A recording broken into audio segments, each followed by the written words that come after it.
Il est presque 14 h sur BFM TV. Bienvenue à vous si vous nous rejoignez. Nous sommes ensemble jusqu'à 18 h aujourd'hui. Bonjour à tous. Bonjour Thomas. Bonjour Fanny, bonjour à tous. Et à la une de l'actualité, la Guadeloupe obligée de se reconfiner à son tour. L'île est confrontée à une situation catastrophique. Les nouvelles restrictions de déplacement entreront donc en vigueur demain soir pour une durée d'au moins 3 semaines. La question se pose donc de savoir si un nouveau confinement guette également la métropole. En tout cas, la situation vaccinale y est nettement meilleure qu'outre-mer. Des hypothèses sont-elles sur la table en haut lieu? On en parlera dans ce journal avec Anne-Soura Dubois. À l'étranger, la Turquie fait face à de gigantesques feux de forêt. Cet été, des milliers de personnes ont dû être évacuées. Et une centrale thermique est maintenant menacée par les flammes dans le sud du pays. La colère monte contre les autorités turques pour leur mauvaise gestion de cette crise. Vous verrez. Nous continuerons également de suivre les performances des athlètes français aux Jeux Olympiques de Tokyo. Nous nous pencherons également sur la valeur de ces médailles glanées par les sportifs du monde entier. Pierre Kupferman nous dira combien rapporte notamment une breloque olympique selon les délégations.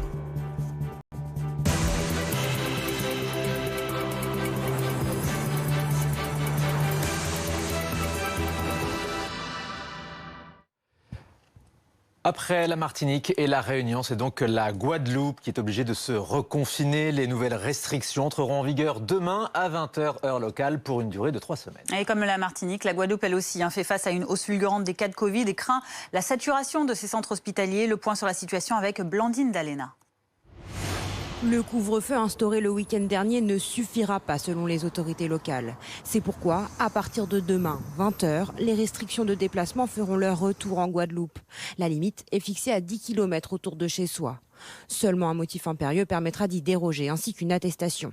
En revanche, entre 20 h et 5 h du matin, les Guadeloupéens devront respecter un couvre-feu. Qui dit confinement, dit aussi fermeture de nombreux établissements.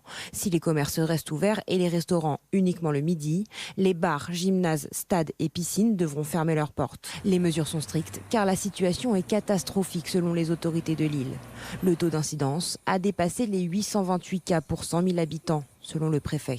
En 3 semaines, on a multiplié par 10 le nombre de cas positifs en Guadeloupe. Et donc, si on n'arrive pas à maîtriser, on ne sait pas comment est-ce qu'on finira concrètement dans une semaine ou dans 2 semaines. Si ça continue à se multiplier comme ça, on sera à plus de 10 000 cas, ce qui est absolument ingérable. Sur les derniers séquençages qui ont été faits des tests PCR, on a 60% de variant Delta qui est repéré. Dans les hôpitaux, la tension monte. Pour l'instant, 22 patients se trouvent en réanimation Covid sur une capacité totale d'environ 70 lits. Les soignants sont confrontés donc depuis les 4 derniers jours à une augmentation considérable du nombre de passages aux urgences dédiées à l'accueil des patients Covid. Il y a plus de 50 patients Covid qui se présentent par jour. Et donc, pour des chiffres qui étaient il y a encore 2 à 3 semaines, équivalent à 2-3 par jour. Parmi les malades, aucun n'a été vacciné. Et c'est ce qui explique une telle envolée de cas selon la préfecture. En Guadeloupe, un peu moins de 20% de la population a reçu au moins une dose de vaccin. Sur l'île voisine, en Martinique, des renforts militaires sont arrivés hier. Au total, une quarantaine de soignants et de logisticiens pour renforcer les équipes du CHU de Fort-de-France. Ils ont déployé un module de réanimation militaire et dès aujourd'hui, 5 lits de réanimation supplémentaires vont pouvoir fonctionner. On fait un focus sur cette situation sanitaire outre-mer. Certains départements qui se reconfinent, on l'a dit, la Guadeloupe, la Martinique par exemple. Et une des explications à cela, Anthony Lebos, bonjour, c'est le faible taux de vaccination en Outre-mer par rapport à la métropole. Et cet écart est très important. D'abord, un chiffre à vous montrer. En France, 63,5% de la population française a reçu au moins une dose de vaccin. Mais quand on se concentre particulièrement sur les territoires d'outre-mer, ce chiffre est beaucoup plus faible. Regardez la Martinique, seulement 20,13% de la population a reçu au moins une injection. En Guadeloupe, ce chiffre atteint 19,91%. Dernier exemple à vous montrer, la Guyane, avec 23,65% de la population qui a reçu au moins une dose de vaccin. Et Anthony, autre grande différence, la vaccination chez les personnes âgées. Oui, et là, l'écart se creuse encore plus entre les territoires d'outre-mer et la métropole. En France métropolitaine, tous les départements ont plus de 70% de leurs résidents en EHPAD vaccinés avec au moins une dose, avec un chiffre à Paris qui atteint même 99%. C'est considérable, mais quand on regarde les chiffres en Outre-mer, c'est encore bien plus faible. Avec en Guadeloupe, vous le voyez, 29,7% des résidents en EHPAD qui ont reçu au moins une injection. Et ce chiffre en Martinique atteint même 24,7%.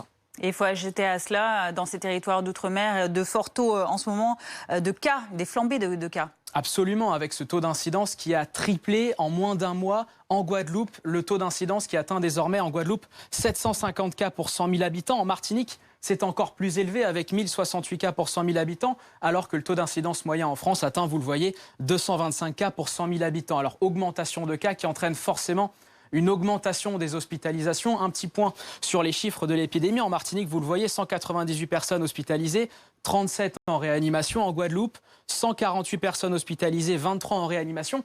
Et le point commun à chaque fois, selon les autorités sanitaires locales, c'est que ces personnes hospitalisées sont globalement plus jeunes et pas vaccinées.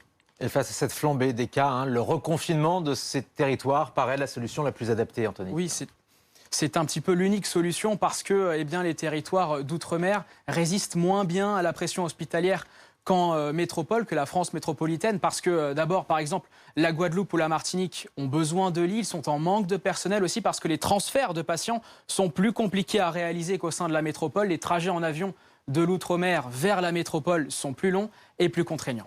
Merci beaucoup Anthony Lebos pour ces précisions. On en revient justement à la situation en France métropolitaine avec ces hospitalisations qui continuent là aussi d'augmenter. Dans certaines régions, la saturation est d'ailleurs très proche.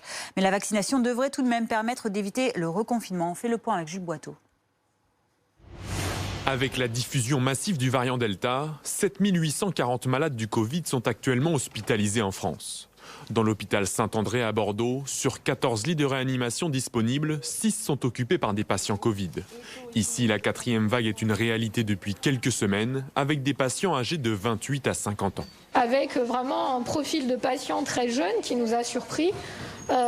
Beaucoup de variantes Delta et des patients qui n'ont pas de comorbidité particulière et qui ne sont pas vaccinés puisqu'ils ne se sentaient pas vraiment à risque, on va dire, de formes graves de Covid.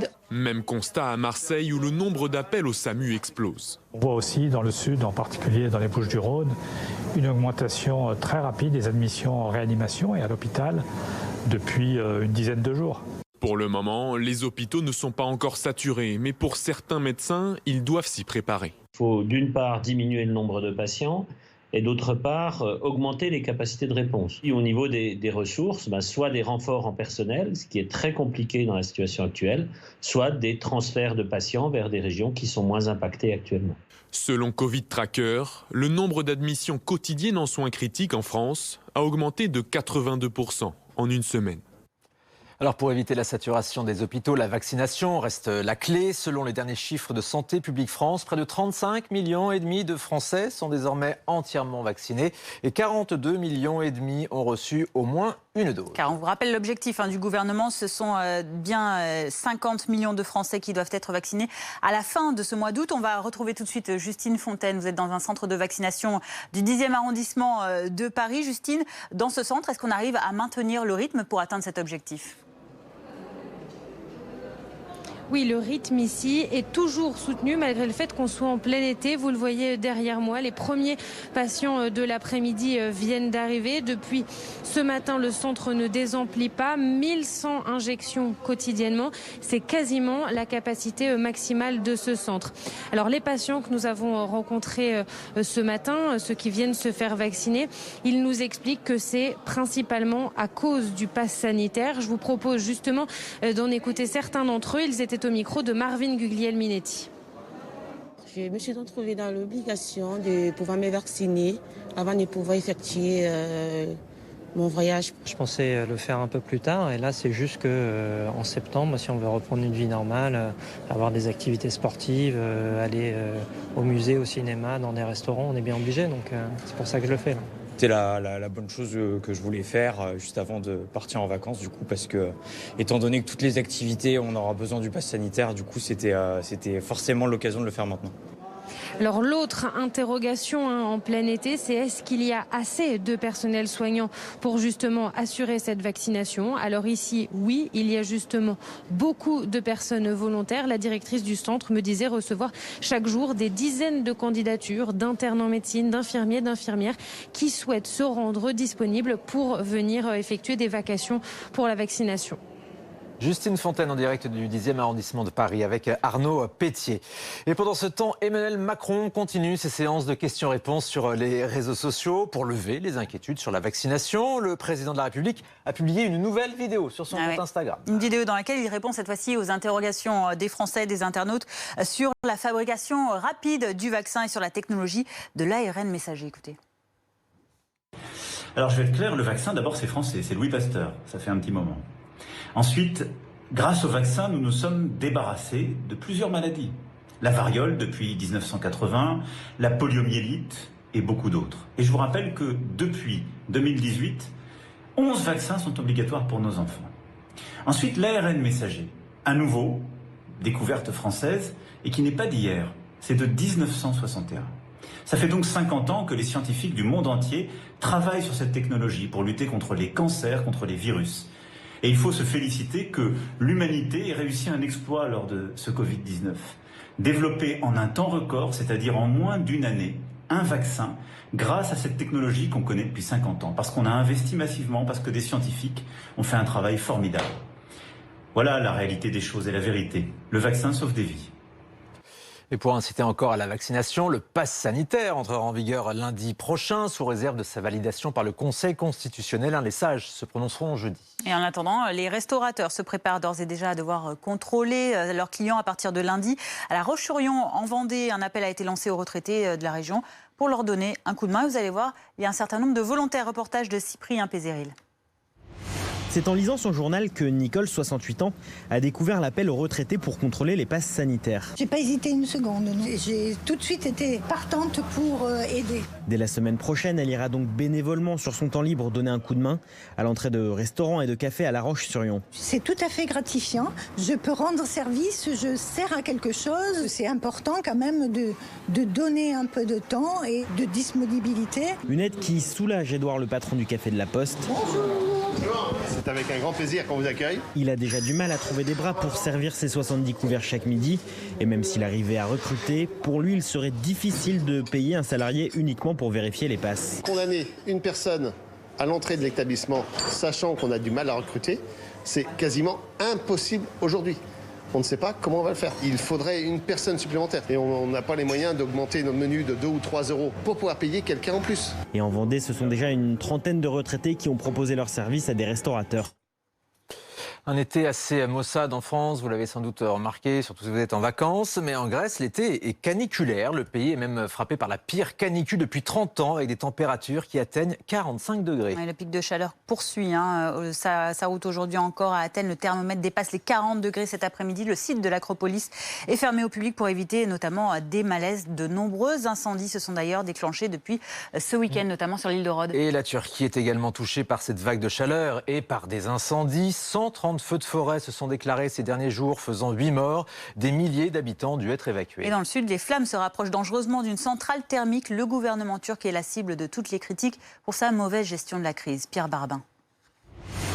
D'heure en heure, le feu se rapproche des quartiers pavillonnaires. Dans l'angoisse, les habitants doivent fuir au plus vite. Et face à l'urgence, certains prêtent main forte aux pompiers dans l'espoir de sauver ce qui peut encore l'être. Je me sens épuisé, sans aide. On ne peut rien faire de plus. Nos maisons brûlent, nos forêts s'embrasent. Depuis une semaine, la Turquie est victime de violents incendies, en cause des températures élevées qui dépassent les 40 degrés. Cette année, dans le pays, près de 95 000 hectares ont déjà brûlé. À Marmaris, les fermiers mettent leurs animaux en sécurité au plus loin des incendies. Un peu plus au nord, avec leurs propres moyens, les habitants tentent de braver les flammes. Tous s'estiment abandonnés par le gouvernement. Ça brûle, regardez, tout brûle. Il n'y a pas d'avion, pas d'hélicoptère, pas de camion. Comment on va éteindre ce feu? Comment? Pourquoi les avions d'il y a 10-20 ans sont cloués au sol dans les hangars? Les autorités nous disent qu'ils sont inutilisables. Pour faire face aux incendies, la Turquie a emprunté des Canadair à la Russie, l'Ukraine ou encore l'Iran. L'Union européenne, elle, vient d'envoyer 3 bombardiers d'eau. On passe maintenant au JO avec une seule médaille pour le moment pour la France. Aujourd'hui, en cyclisme, l'équipe de France messieurs de vitesse sur piste a obtenu le bronze après avoir battu l'Australie. Bravo donc à Florian Gringbeau, Sébastien Vigier et Ryan Ellal. Ils décrochent notre première récompense en cyclisme depuis le début de ces Jeux. C'est la 24e médaille française pour le moment. Le tableau, 8 médailles de bronze, 10 en argent et 6 en or. Et on attend évidemment de voir la prestation de notre Renaud Lavillenie malgré sa blessure. Il reste en course tout de même dans le concours de saut à la perche dans un instant. Et on va reparler des JO tout de suite avec Pierre Kupferman.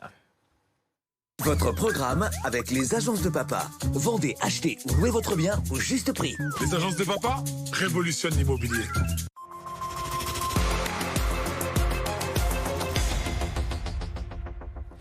Pierre Kupferman, l'actualité économique donc du côté de Tokyo aujourd'hui avec ces JO. On a eu 339 cérémonies de remise de médailles au programme pour ces JO de Tokyo. C'est un record, 32 en plus par rapport à Rio. On va justement se pencher maintenant sur l'aspect financier de cette pluie de médailles. Eh bien, peut-être que vous vous êtes posé la question de qu'est-ce qui gagne ces athlètes qui décrochent. Oui, on se pose la question. Vous voyez eh ben, ça dépend du pays qu'ils représentent. En fait, le comité olympique ne verse aucune prime et donc chaque pays est libre de rémunérer ou de ne pas rémunérer d'ailleurs ses champions. Ah oui. Alors on va prendre le cas de la France, c'est peut-être le cas qui nous intéresse le plus. Combien gagnent les médaillés français? Eh bien pour une médaille d'or c'est 65 000 €, pour l'argent c'est nettement moins 25 000 et pour le bronze c'est 15 000 €. Et ça c'est beaucoup ou pas par rapport à d'autres pays? Bah, ça dépend à qui on se compare. Alors, si on se compare aux États-Unis, la France est visiblement et nettement plus généreuse. Vous voyez les chiffres. Je vous ai converti le montant de la prime en euros. Ils sont évidemment payés en dollars. Donc 32 000 € pour l'or, 19 000 pour l'argent, 13 000 pour le bronze. Ensuite, si on regarde par rapport à nos voisins, là, on voit qu'il y a de vraies différences parce que l'Italie et l'Espagne sont clairement plus généreuses que la France. Mais de l'autre côté, l'Allemagne l'est beaucoup moins. Alors quel est le pays le plus généreux?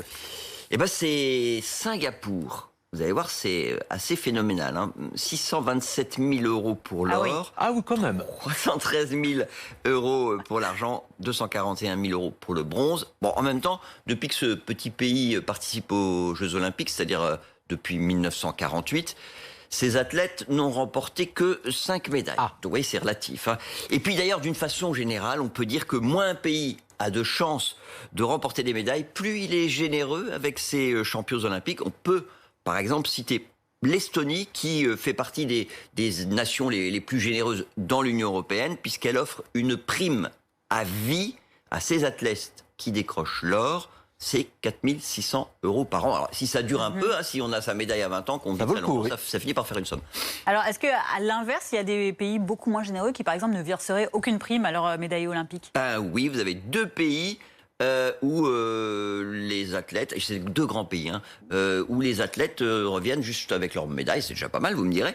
C'est le Royaume-Uni et la Suède. Pas de prime financière pour les médaillés olympiques dans ces 2 pays. Et bien voilà pour toutes ces explications. Médaille d'or, Pierre Kupferman. Merci Pierre. À tout à l'heure.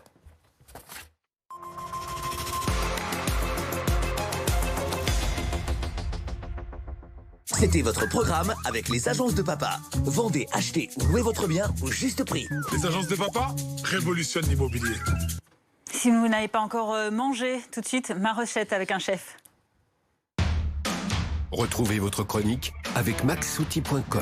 Maison, bricolage, aménagement cuisine. maxoutil.com.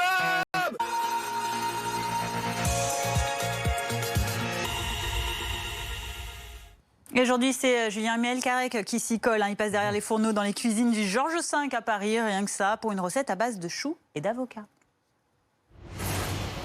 On est avec le chef Alan Thodon, chef étoilé du restaurant L'Orangerie. C'est un des restaurants du Georges V.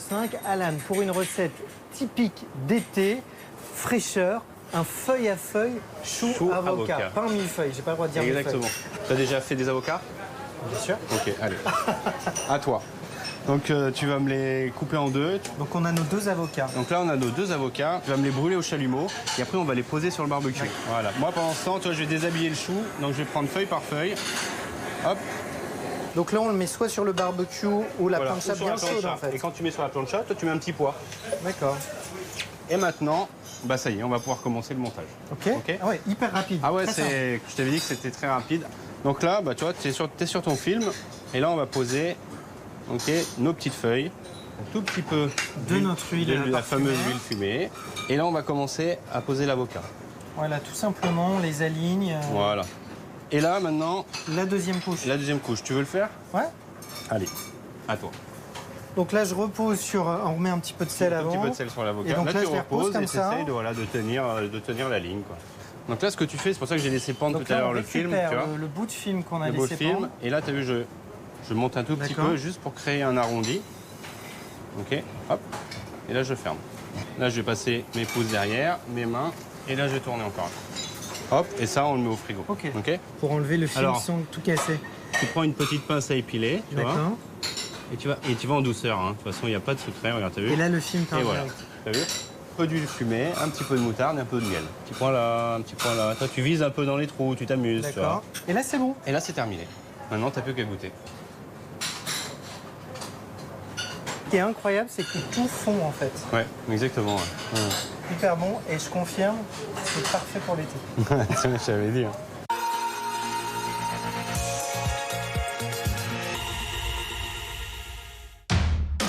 Retrouvez votre chronique avec maxouti.com. Maison, bricolage, aménagement cuisine. maxouti.com.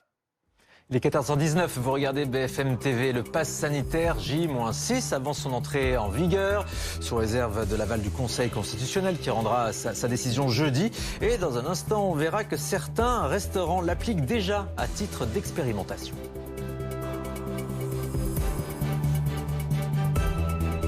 Jusqu'au 8 août, BFM TV prend la direction de Tokyo au Japon pour les Jeux d'été 2021. Tous les jours, suivez toute l'actu des Bleus.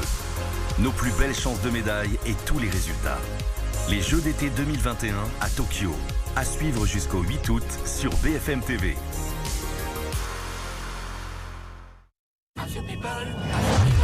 Retrouvez votre programme avec assurepeople.com. Assurance auto pour jeunes, résiliés, sinistrés, malucés. 52% des automobilistes ne font pas confiance aux garagistes. Avec idgarage.com, trouvez les meilleurs garages, comparez les prix et les avis clients et économisez. idgarage.com. Les meilleurs garages au meilleur prix. Ça, c'est Marc. Ça, c'est son jardin. Joli, le jardin. Et ça, c'est sa borne anti-moustique connectée Kista qu'il peut contrôler avec ça pour que dans son jardin, il y ait beaucoup moins de ça grâce à ça. Du coup, Marc est content et nous aussi. Rendez-vous sur kista.com.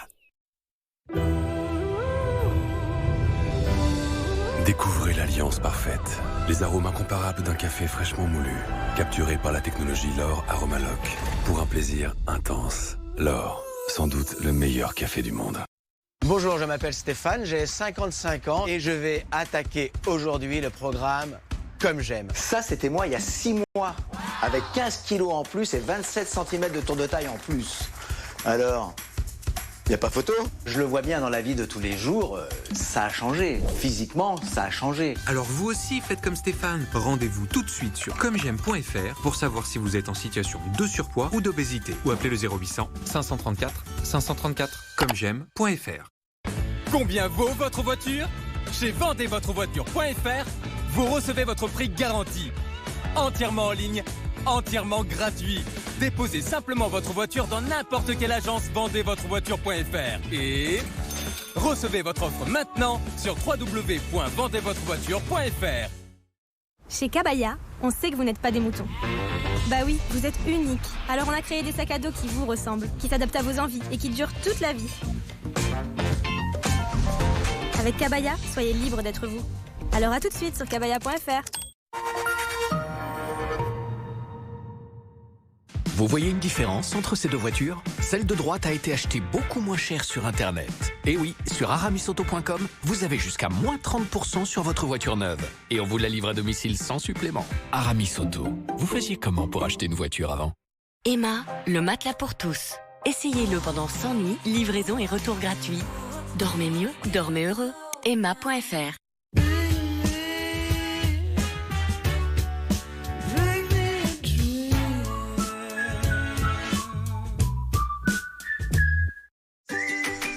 Nous, on ferait n'importe quoi pour rester à la maison. Avec Alliance Piscine, partez en vacances toute l'année sans bouger de chez vous. Et pour 1 € de plus, votre piscine avec chauffage connecté.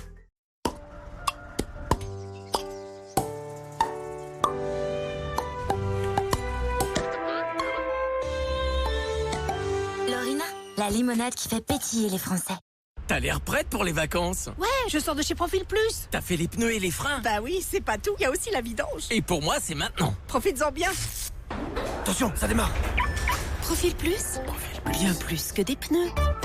Chez Profil Plus, jusqu'à 120 € remboursés sur les pneus Bridgestone. Et un grand jeu de l'été 100% gagnant. Savez-vous que Comme J'aime, c'est aussi Comme J'aime Express, votre programme minceur pour perdre rapidement du poids? En commençant maintenant Comme J'aime Express, dans 2 mois, vous aurez perdu jusqu'à 8 kilos. Et oui, jusqu'à 8 kilos en moins, c'est ce que vous propose le programme Comme J'aime Express. Alors n'attendez plus pour perdre vos kilos superflus. La solution, c'est Comme J'aime Express. Rendez-vous tout de suite sur commej'aime.fr, commej'aime.fr. Et surtout, n'oubliez pas le .fr.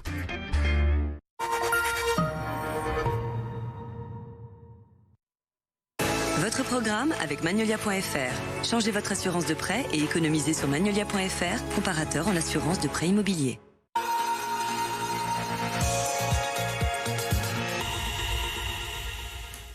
Et oui, c'est les vacances, notre rendez-vous estival qui s'arrête en Bretagne cette semaine, une région qui attire toujours autant les vacanciers, malgré le temps maussade un petit peu en ce moment. On va retrouver Elise Phillips tout de suite en direct sur une plage du Morbihan. Elise, il ne fait pas franchement un temps à aller se baigner. Non, pas franchement un temps à aller se baigner. On a une petite éclaircie en ce moment, mais depuis ce matin, c'est la pluie qui a fait son retour sur les côtes bretonnes, ici à Quiberon, mais aussi dans les communes environnantes. Après quelques jours de répit, pendant lesquels le soleil a été de la partie ce matin, à certains endroits, on a dû ressortir les kawaii et les parapluies. Il fait une petite vingtaine de degrés. Et en même temps, depuis le début de l'été, il faut dire que la météo a été assez capricieuse ici en Bretagne. On n'a pas beaucoup vu le soleil, surtout la pluie. Et même si dans la région, on est habitué à avoir un temps changeant, même les locaux sont surpris car le temps a été assez maussade. C'est un été 2021 assez changeant. Alors avec des températures aussi basses, vous le voyez, personne dans l'eau, la plage est quasiment déserte. Seuls quelques promeneurs sont venus passer un petit moment sur cette plage de Quiberon. La bonne nouvelle, c'est que malgré la grisaille, les touristes sont venus assez nombreux en Bretagne cet été pour profiter de tout ce que la région a à offrir. La mauvaise nouvelle en revanche, c'est que le temps ne devrait pas s'améliorer puisque la pluie est annoncée au moins jusqu'à la fin de la semaine. Vous êtes bien du courage alors, Elise Phillips à Quiberon en direct pour BFM TV avec Amine Mohamed.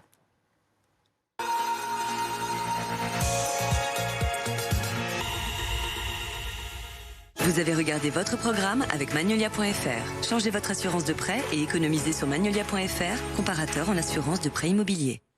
Alors Kevin Fleury, est-ce que la météo va s'améliorer? On a hâte de vous entendre. La météo avec Citia Immobilier. Pour tous vos projets, pensez Citia Immobilier, bien chez soi.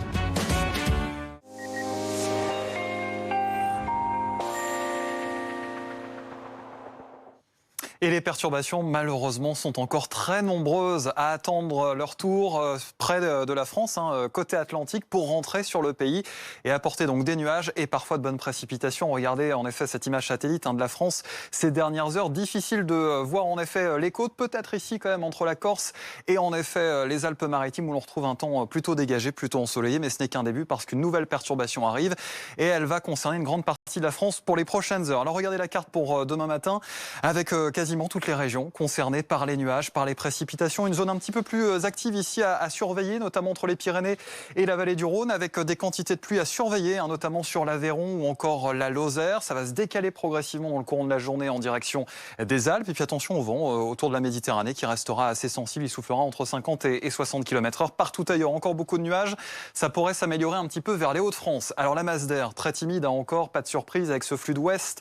On a cette fraîcheur qui reste calée, comme accrochée sur la France, avec des valeurs donc très limites encore pour la saison au lever du jour demain matin. 11 degrés pour les Lillois, 10 même ici pour Auxerre, 13 degrés dans le Cantal. On a du mal à atteindre déjà les 20 degrés en matinée autour de la Méditerranée. Puis dans l'après-midi, c'est vrai que là on va avoir un effet inverse. Ça va grimper un petit peu avec le retour d'une perturbation qui apporte un petit peu de douceur océanique sur la moitié nord. 22 à Paris, 23 degrés pour Rennes. Et ça va baisser en revanche sur les régions du sud. Vous avez vu toute cette pluie, elle va rapporter de la fraîcheur.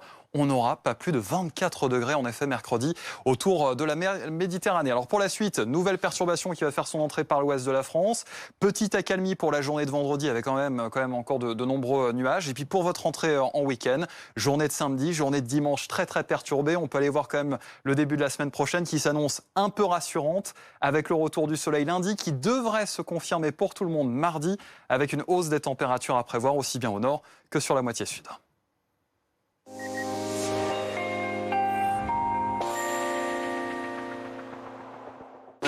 C'était la météo avec Citia Immobilier. Pour tous vos projets, pensez Citia Immobilier. Bien chez soi. Plus que quelques jours avant le pass sanitaire, à la une de votre journal de 14h30, sous réserve de la validation jeudi du Conseil constitutionnel. Ce pass étendu entrera en vigueur lundi. Les restaurants, les bars seront concernés. Et dès aujourd'hui, des établissements très touchés par la 4e vague en Vendée, en Haute-Corse, organisent déjà les contrôles de pass de leurs clients. On verra ce reportage dans ce journal. Et après la Martinique et la Réunion, la Guadeloupe se reconfine. À partir de demain soir, les déplacements seront de nouveau limités, les bars et restaurants fermés. L'île antillaise fait face à une explosion des cas de Covid avec une saturation des hôpitaux. Israël a déjà commencé. L'Allemagne s'y met également. De plus en plus de pays proposent désormais à leur population une 3e dose de rappel de vaccin contre le Covid. Nous serons à Berlin avec notre correspondant Pascal Thibault.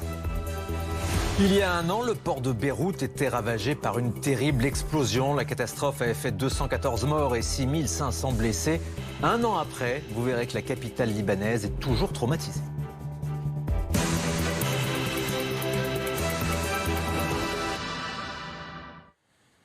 Dans l'actualité, donc ce pass sanitaire, objet de crispation pour des dizaines de milliers de personnes encore dans les rues ce samedi. Si le Conseil constitutionnel le valide bien vendredi, eh bien cet outil de lutte contre les contaminations sera généralisé dès lundi prochain, notamment dans les restaurants. Oui, alors plusieurs départements particulièrement touchés par la 4e vague le testent déjà à titre expérimental. C'est le cas en Haute-Corse. Reportage tout de suite à Calvi d'Élise Berthaud et Pierre Barbin.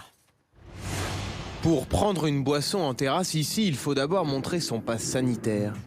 Depuis une semaine, l'établissement est en phase d'expérimentation. Le peu d'étrangers qu'il y a, ils ne comprennent pas pourquoi on leur demande le pass sanitaire. Mais sinon, au niveau de la clientèle française et les locaux, eh bien, tout rentre dans l'ordre et tout le monde joue le jeu. En Corse, 13 bars et restaurants participent à cette opération. Les clients, eux, s'adaptent facilement. C'est quand même très rapide, comme on disait, c'est le temps de payer, donc c'est suffisamment rapide, il faut le faire. Je trouve que c'est bien pour eux, pour nous, et puis pour suivre les règles qui nous sont demandées. Sur sa terrasse, cet établissement peut accueillir jusqu'à 150 couverts. Mais le gérant regrette la mise en place du pass sanitaire car jugée trop contraignante. À l'intérieur, ça aurait été bien. À l'extérieur, dans une grande terrasse comme ça où les gens rentrent de tous les côtés, c'est vraiment compliqué. Des fois, j'ai 3 personnes mobilisées. Et puis, il y a moi, il y a un autre employé, et puis il y en a un autre. Quand ils arrivent tous en même temps, c'est vraiment compliqué. Il y a des fois, on ne sait plus si on a pris les gens. Cette expérimentation permet de déceler les éventuelles problématiques du pass sanitaire. Il entrera en vigueur le 9 août dans tous les bars et restaurants du territoire. On en vient à présent à la situation sanitaire bien plus difficile encore outre-mer. Après la Réunion et la Martinique, c'est désormais la Guadeloupe qui va être reconfinée. Ça commencera dès demain, 20h, et pour au moins 3 semaines. Lors d'une conférence de presse, la directrice générale de l'ARS de Lille a décrit une situation catastrophique sur place. Sur les 22 patients actuellement en réanimation, aucun n'est vacciné. Et aux côtés de Valérie Denux, le préfet de Guadeloupe a lui aussi dressé un tableau sanitaire préoccupant. Concrètement, on a un taux d'incidence qui est au-dessus de 600 pour 100 000 habitants. Il était de la moitié, il était d'un tiers, il y a une semaine. On a un taux de positivité qui est à plus de 17% et un facteur de renouvellement, donc facteur R, qui est à 2,34. Donc ça veut dire que pour un cas positif, on en a 1,5 ou quasiment 1,5 qui vient derrière. Donc ça veut dire qu'on a devant nous, on a une augmentation qui arrive, qui continue. Et donc c'est ces chiffres-là qui avec une pente qui est très très forte. En 3 semaines, on a multiplié par 10 le nombre de cas positifs en Guadeloupe. Et donc si on n'arrive pas à maîtriser, on ne sait pas comment est-ce qu'on finira concrètement dans une semaine ou dans 2 semaines.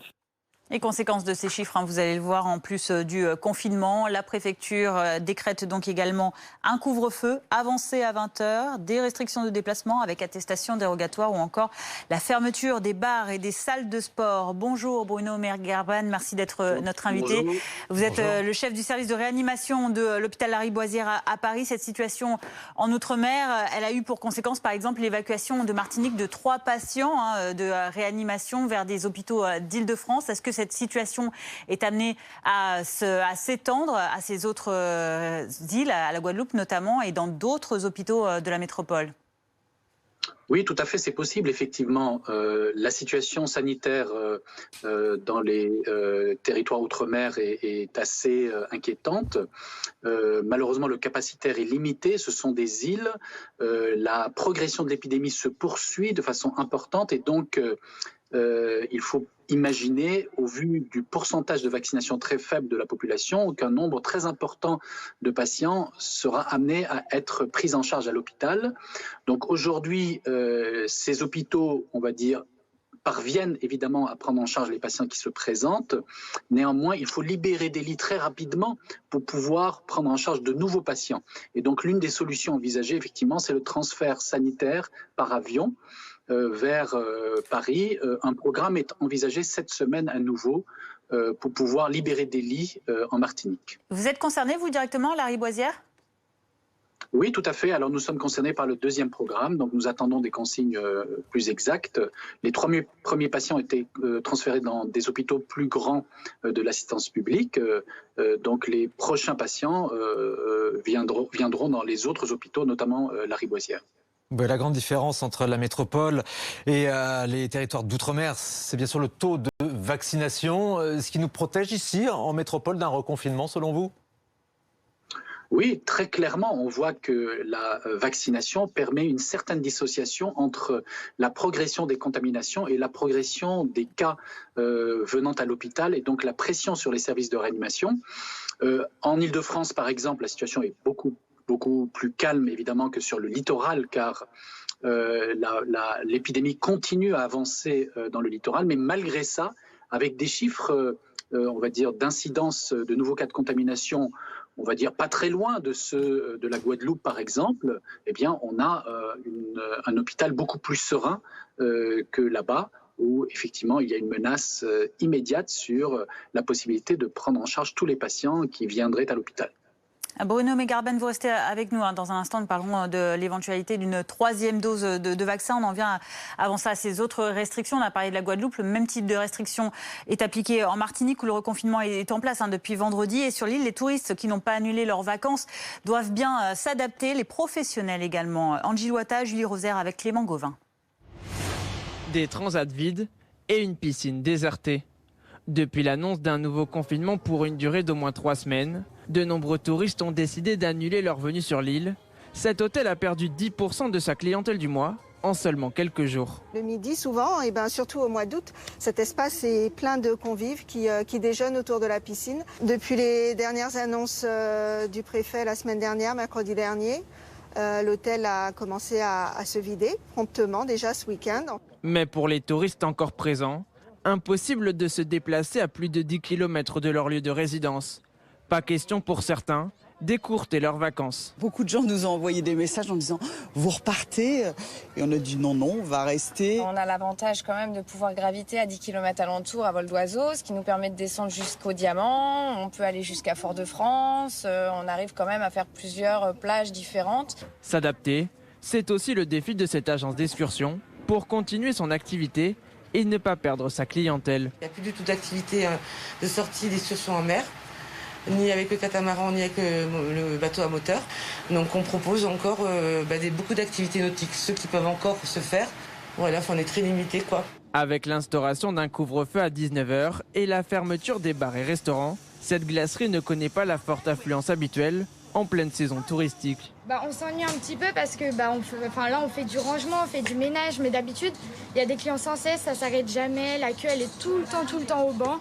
Et là le seul moment où on en a un peu c'est 16h-17h. Faute de touristes, certains commerces ont décidé de fermer leurs portes jusqu'à la levée des restrictions.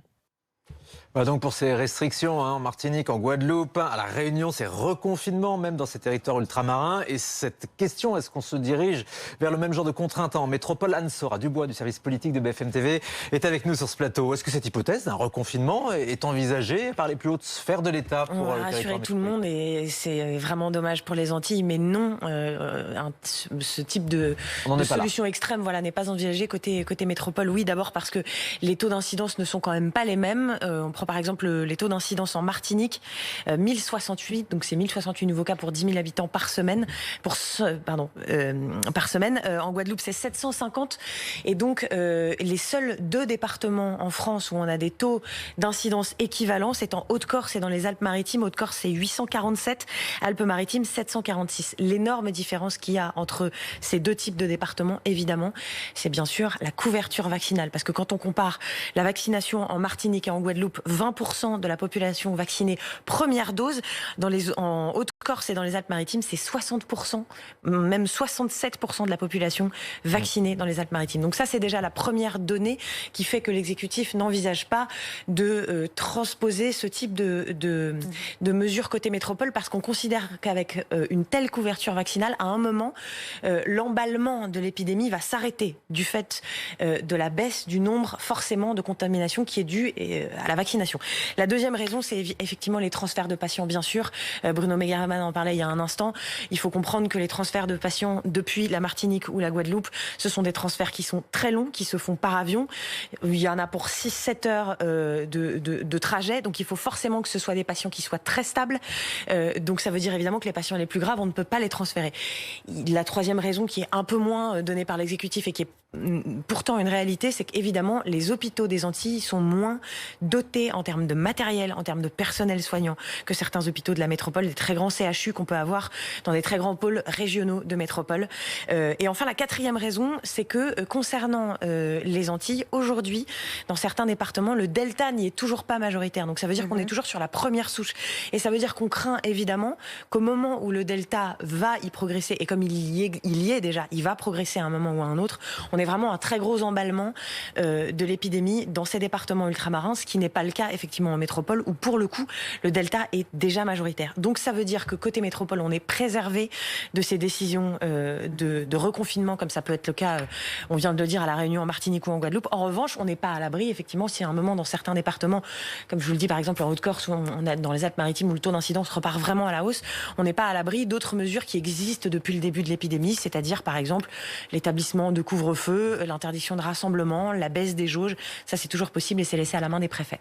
Merci pour ces précisions. Anne-Sora Dubois, l'exécutif, donc, qui ne se préoccupe pas pour l'instant, en tout cas, d'éventuels reconfinements en métropole, mais Emmanuel Macron, pourtant en vacances, qui décide de se coller lui-même, en tout cas, à la pédagogie sur le vaccin. Ça se passe en vidéo selfie sur les réseaux sociaux, prisés par les jeunes.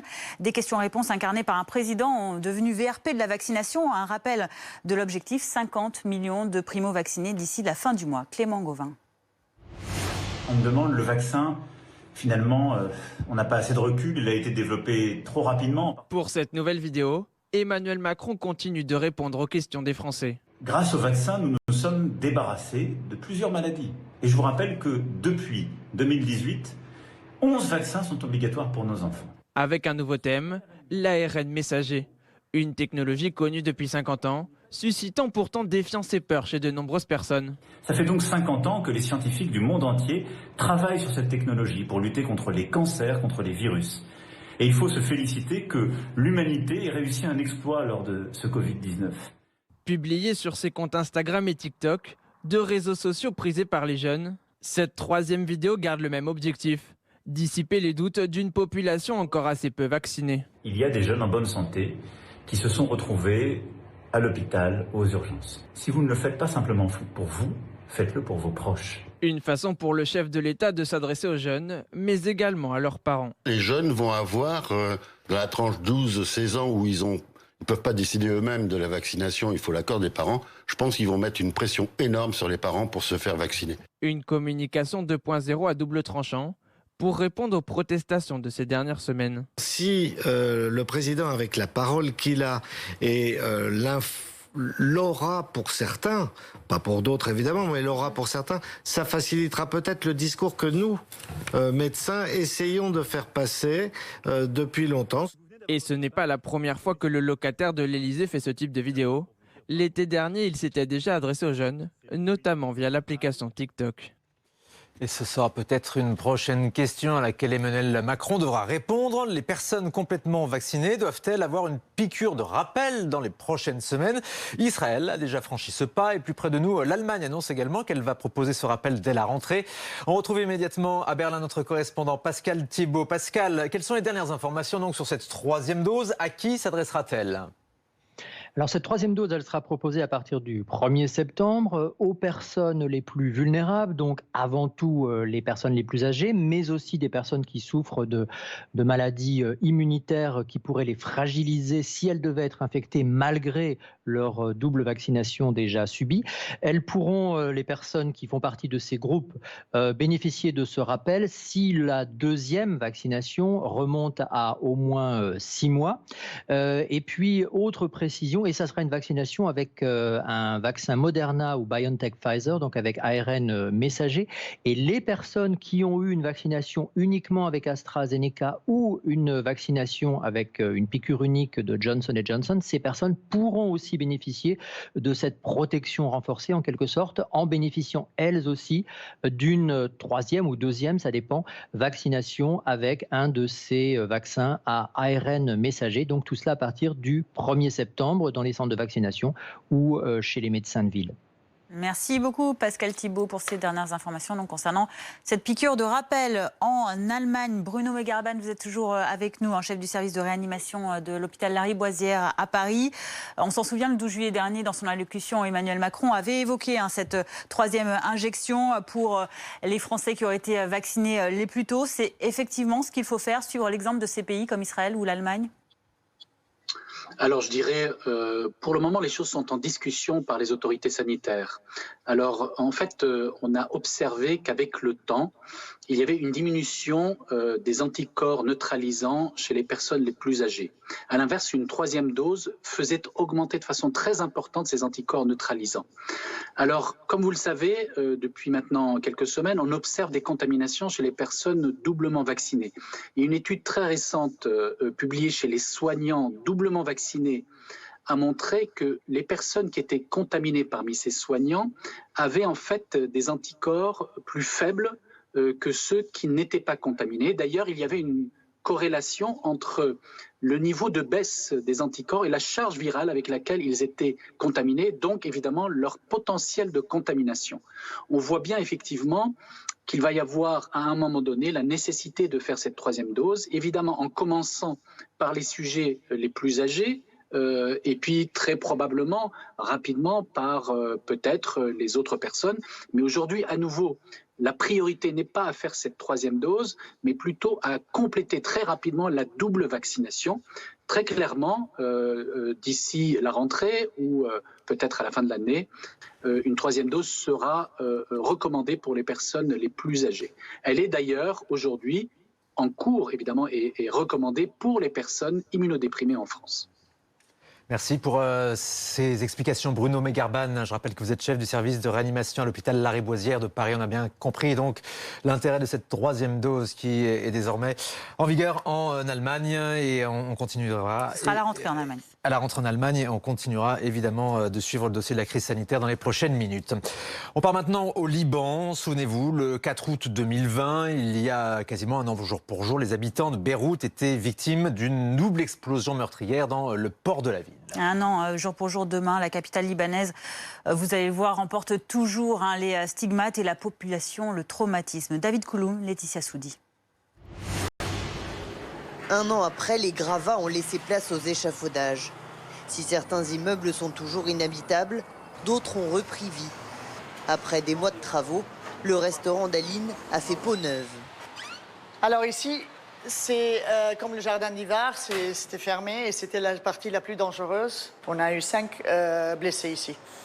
Et on a tenu à refaire comme il était avant. On veut garder, on veut se souvenir et on ne veut pas oublier. Un bruit, une image suffisent à faire ressurgir le passé. Par exemple, j'étais sur Instagram et je vois chaque fois l'explosion et chaque fois c'est comme si c'était maintenant, comme si je revis. J'ai toujours la chair de poule, j'ai un crampe à l'intérieur. Symbole de cette catastrophe, ces silos éventrés qui surplombent le port de Beyrouth. Faut-il les raser ou les conserver comme lieu de mémoire? La question se pose, mais avant cela, les rescapés et les familles de victimes réclament une chose, la justice. En un an, l'enquête n'a pas abouti et personne n'a été condamné. C'est mon père. Il est écrit, c'est le gardien des silos de blé. Eli a perdu son père dans cette explosion. 38 ans qu'il travaillait dans ces silos.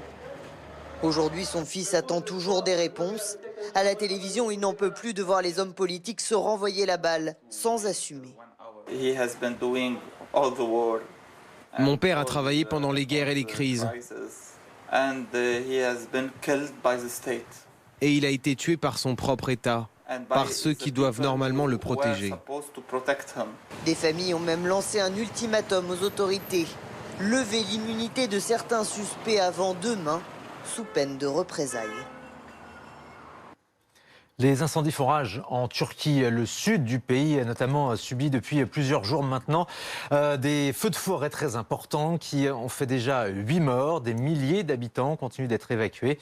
Et cet après-midi, c'est une centrale thermique qui est désormais menacée par les flammes à Milas. L'Union européenne a envoyé 3 avions bombardiers d'eau. Le président Erdogan est très critiqué sur la disparition progressive de sa propre flotte de Canadair depuis plusieurs années maintenant. Allez, on va passer à l'actualité culturelle. Votre programme commence dans 8 secondes, soit le temps qu'il faut pour transformer votre canapé en vrai lit. Votre programme avec la maison convertible.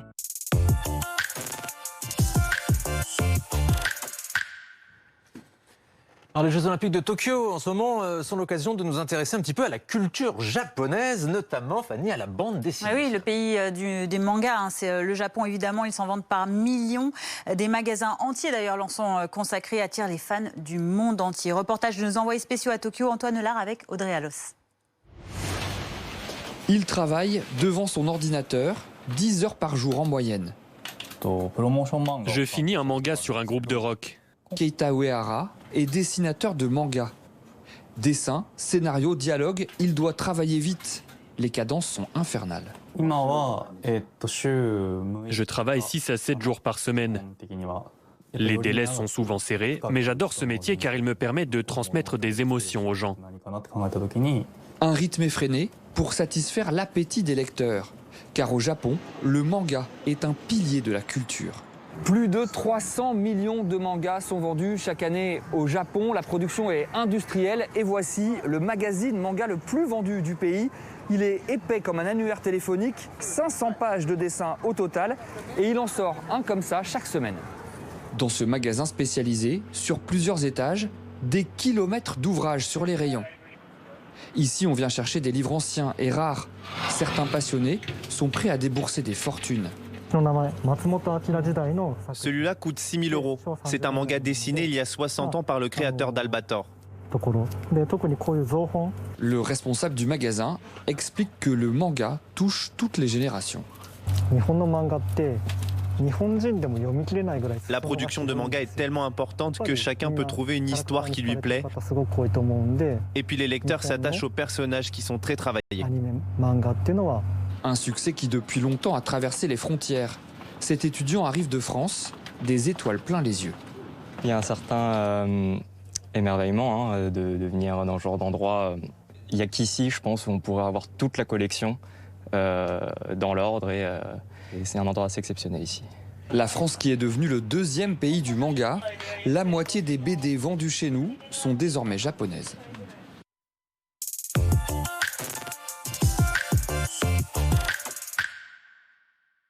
Votre programme est fini depuis 8 secondes, soit le temps qu'il faut pour transformer votre canapé en vrai lit.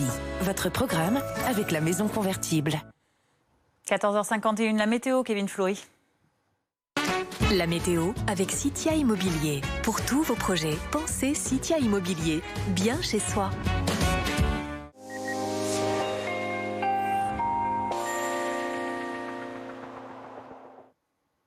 Du soleil, de la chaleur, des conditions magnifiques depuis plusieurs jours déjà sur les bords de la Méditerranée.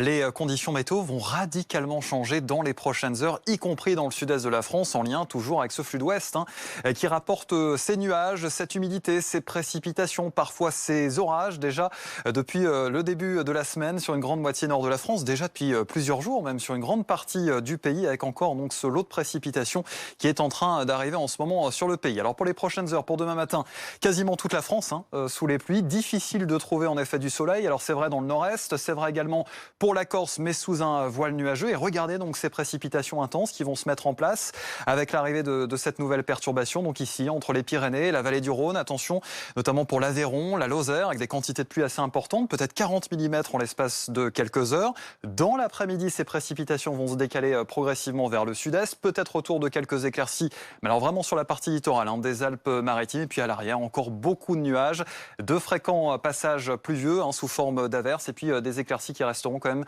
bien souvent timides malheureusement pour les Hauts-de-France. Alors les températures avec ce flux d'ouest, là aussi, ça reste en dessous des normales de saison. Ça va un petit peu grimper pour ce mardi après-midi sur la moitié nord, alors que la matinée sera encore fraîche. 10 degrés pas plus pour Auxerre, 14 degrés pour Paris, jusqu'à 20 degrés déjà dans la baie de Nice.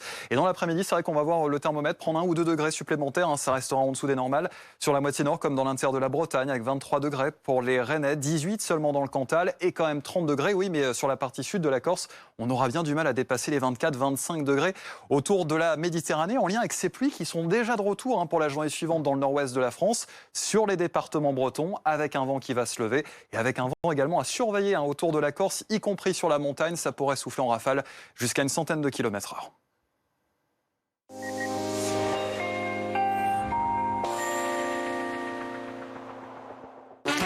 C'était la météo avec Citia Immobilier. Pour tous vos projets, pensez Citia Immobilier. Bien chez soi. 24 heures sur 24, 7 jours sur 7, en live ou en replay, toutes les chaînes RMC BFM sont réunies sur la toute nouvelle plateforme à la demande RMC BFM Play. Où que vous soyez, partout, tout le temps, quand vous voulez. RMC BFM Play, s'informer, découvrir, explorer, disponible gratuitement sur mobile, tablette et web sur rmcbfmplay.com.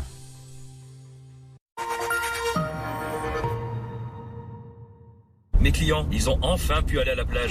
Mais là, le pare-brise s'est fissuré. Sans attendre, ils ont pris rendez-vous sur carglass.fr. C'est simple, ils choisissent le lieu, le créneau. En quelques clics, c'est fait. Comme ça, pas de changement dans leur programme. Alors vous aussi, même en vacances, prenez rendez-vous sur carglass.fr. Et pour être certain d'arriver directement sur notre site, ne tapez pas juste Carglass, mais bien carglass.fr. Carglass remplace. Et en ce moment, Carglass vous offre 1 an d'abonnement à l'application Coyote. Autohéros, achetez votre voiture d'occasion en ligne et profitez de notre vitrine virtuelle confortablement depuis chez vous. Vous commandez, Autohéros livre gratuitement la voiture que vous voulez, là où vous voulez. Et vous achetez en toute sécurité avec le retour sans frais sous 14 jours. Autohéros. Apprendre à philosopher, une collection pour mieux comprendre les idées des grands philosophes. Le volume 1 sur Platon, 1,99 € seulement. Nous, on ferait n'importe quoi pour rester à la maison. Avec Alliance Piscine, partez en vacances toute l'année sans bouger de chez vous. Et pour 1 € de plus, votre piscine avec chauffage connecté.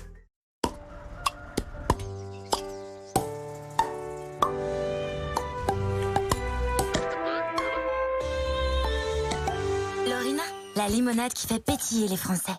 Bonjour, je m'appelle Stéphane, j'ai 55 ans et je vais attaquer aujourd'hui le programme Comme j'aime. Ça, c'était moi il y a 6 mois, avec 15 kilos en plus et 27 cm de tour de taille en plus. Alors, il n'y a pas photo? Je le vois bien dans la vie de tous les jours, ça a changé. Physiquement, ça a changé. Alors vous aussi, faites comme Stéphane. Rendez-vous tout de suite sur commej'aime.fr pour savoir si vous êtes en situation de surpoids ou d'obésité. Ou appelez le 0800 534 534. commej'aime.fr.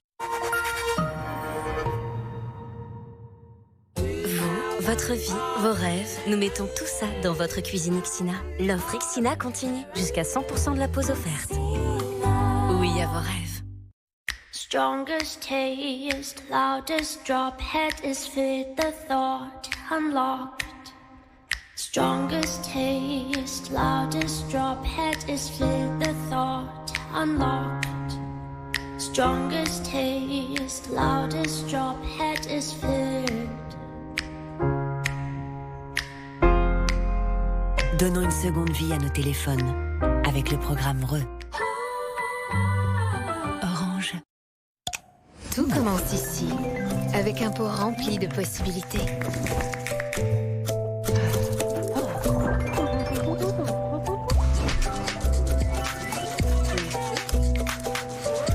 Le changement commence avec du luxe Valentine.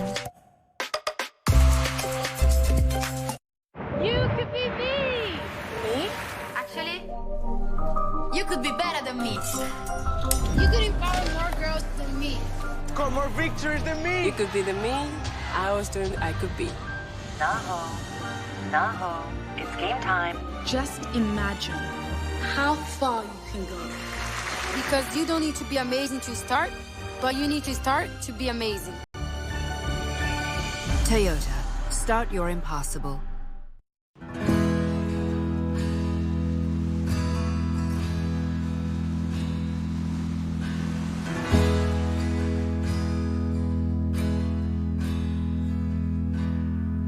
Help me decide whether to climb the hill or shoot for the moon. Découvrez les îles Grenadines en catamaran Catlante et réservez votre croisière dès maintenant sur catlante.com.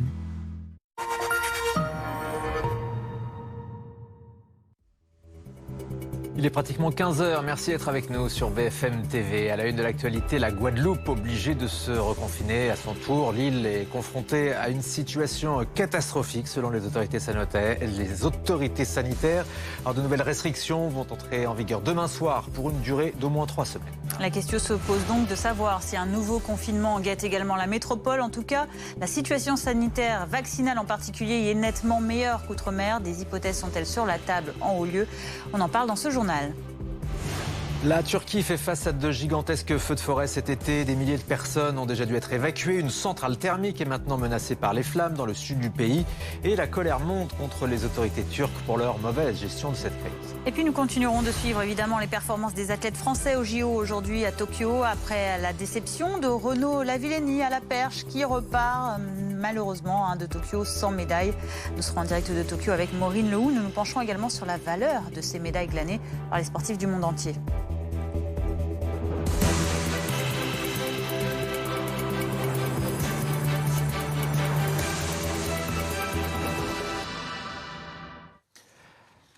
Après la Martinique et la Réunion, c'est donc la Guadeloupe qui se reconfine. Les nouvelles restrictions entreront en vigueur demain à 20h pour une durée de 3 semaines au moins. Ouais, comme en Martinique, la Guadeloupe fait face également à une hausse fulgurante des cas de Covid et craint la saturation de ses hôpitaux. Le point sur la situation avec Blandine Dalena. Le couvre-feu instauré le week-end dernier ne suffira pas selon les autorités locales. C'est pourquoi, à partir de demain, 20h, les restrictions de déplacement feront leur retour en Guadeloupe. La limite est fixée à 10 km autour de chez soi. Seulement un motif impérieux permettra d'y déroger, ainsi qu'une attestation. En revanche, entre 20h et 5h du matin, les Guadeloupéens devront respecter un couvre-feu. Qui dit confinement, dit aussi fermeture de nombreux établissements. Si les commerces restent ouverts et les restaurants uniquement le midi, les bars, gymnases, stades et piscines devront fermer leurs portes. Les mesures sont strictes car la situation est catastrophique selon les autorités de l'île. Le taux d'incidence a dépassé les 828 cas pour 100 000 habitants, selon le préfet. En 3 semaines, on a multiplié par 10 le nombre de cas positifs en Guadeloupe. Et donc, si on n'arrive pas à maîtriser, on ne sait pas comment est-ce qu'on finira concrètement dans une semaine ou dans 2 semaines. Si ça continue à se multiplier comme ça, on sera à plus de 10 000 cas, ce qui est absolument ingérable. Sur les derniers séquençages qui ont été faits des tests PCR, on a 60% de variant Delta qui est repéré. Dans les hôpitaux, la tension monte. Pour l'instant, 22 patients se trouvent en réanimation Covid sur une capacité totale d'environ 70 lits. Les soignants sont confrontés donc depuis les 4 derniers jours à une augmentation considérable du nombre de passages aux urgences dédiées à l'accueil des patients Covid. Il y a plus de 50 patients Covid qui se présentent par jour. Et donc, pour des chiffres qui étaient il y a encore 2 à 3 semaines, équivalent à 2-3 par jour. Parmi les malades, aucun n'a été vacciné et c'est ce qui explique une telle envolée de cas selon la préfecture. En Guadeloupe, un peu moins de 20% de la population a reçu au moins une dose de vaccin. Et en Martinique, des renforts militaires sont arrivés hier sur l'île. Au total, une quarantaine de soignants, également des logisticiens pour renforcer les équipes du CHU de Fort-de-France. Ils sont venus avec un module de réanimation militaire et dès aujourd'hui, 5 lits de réanimation supplémentaires vont pouvoir fonctionner. La saturation des hôpitaux va-t-elle gagner à la métropole? Va-t-on vers un reconfinement, tout comme en Martinique ou en Guadeloupe? On va voir que les situations sont quand même bien différentes. Oui, c'est ce qu'il faut connaître tout de suite avec Anthony Lebos. Anthony, première explication, le taux de vaccination bien moins important en Outre-mer qu'en métropole. D'abord, un chiffre à vous montrer. En France, 63,5% de la population française a reçu au moins une dose de vaccin. Mais quand on se concentre particulièrement sur les territoires d'outre-mer, ce chiffre est beaucoup plus faible. Regardez la Martinique, seulement 20,13% de la population a reçu au moins une injection. En Guadeloupe, ce chiffre atteint 19,91%. Dernier exemple à vous montrer, la Guyane, avec 23,65% de la population qui a reçu au moins une dose de vaccin. Et Anthony, autre grande différence, la vaccination chez les personnes âgées. Oui, et là, l'écart se creuse encore plus entre les territoires d'outre-mer et la métropole. En France métropolitaine, tous les départements ont plus de 70% de leurs résidents en EHPAD vaccinés avec au moins une dose, avec un chiffre à Paris qui atteint même 99%. C'est considérable, mais quand on regarde les chiffres en outre-mer, c'est encore bien plus faible, avec en Guadeloupe, vous le voyez, 29,7% des résidents en EHPAD qui ont reçu au moins une injection, et ce chiffre en Martinique atteint même 24,7%. Et il faut ajouter à cela, dans ces territoires d'outre-mer, de forts taux en ce moment de cas, des flambées de cas. Absolument, avec ce taux d'incidence qui a triplé en moins d'un mois. En Guadeloupe, le taux d'incidence qui atteint désormais en Guadeloupe 750 cas pour 100 000 habitants. En Martinique, c'est encore plus élevé avec 1068 cas pour 100 000 habitants, alors que le taux d'incidence moyen en France atteint, vous le voyez, 225 cas pour 100 000 habitants. Alors augmentation de cas qui entraîne forcément une augmentation des hospitalisations. Un petit point sur les chiffres de l'épidémie. En Martinique, vous le voyez, 198 personnes hospitalisées, 37 en réanimation. En Guadeloupe, 148 personnes hospitalisées, 23 en réanimation. Et le point commun à chaque fois, selon les autorités sanitaires locales, c'est que ces personnes hospitalisées sont globalement plus jeunes et pas vaccinées. Et face à cette flambée des cas, le reconfinement de ces territoires paraît la solution la plus adaptée, Anthony. Oui, c'est un petit peu l'unique solution parce que les territoires d'outre-mer résistent moins bien à la pression hospitalière qu'en métropole, que la France métropolitaine, parce que d'abord, par exemple, la Guadeloupe ou la Martinique ont besoin de lits, ils sont en manque de personnel aussi parce que les transferts de patients sont plus compliqués à réaliser qu'au sein de la métropole. Les trajets en avion de l'outre-mer vers la métropole sont plus longs et plus contraignants. En France, la métropolitaine, les hospitalisations continuent également d'augmenter. Dans certaines régions, la saturation est d'ailleurs très proche, mais la vaccination devrait tout de même permettre d'éviter un reconfinement. On fait le point avec Jules Boiteau. Avec la diffusion massive du variant Delta, 7840 malades du Covid sont actuellement hospitalisés en France. Dans l'hôpital Saint-André à Bordeaux, sur 14 lits de réanimation disponibles, 6 sont occupés par des patients Covid. Ici, la 4e vague est une réalité depuis quelques semaines, avec des patients âgés de 28 à 50 ans. Avec vraiment un profil de patients très jeunes qui nous a surpris.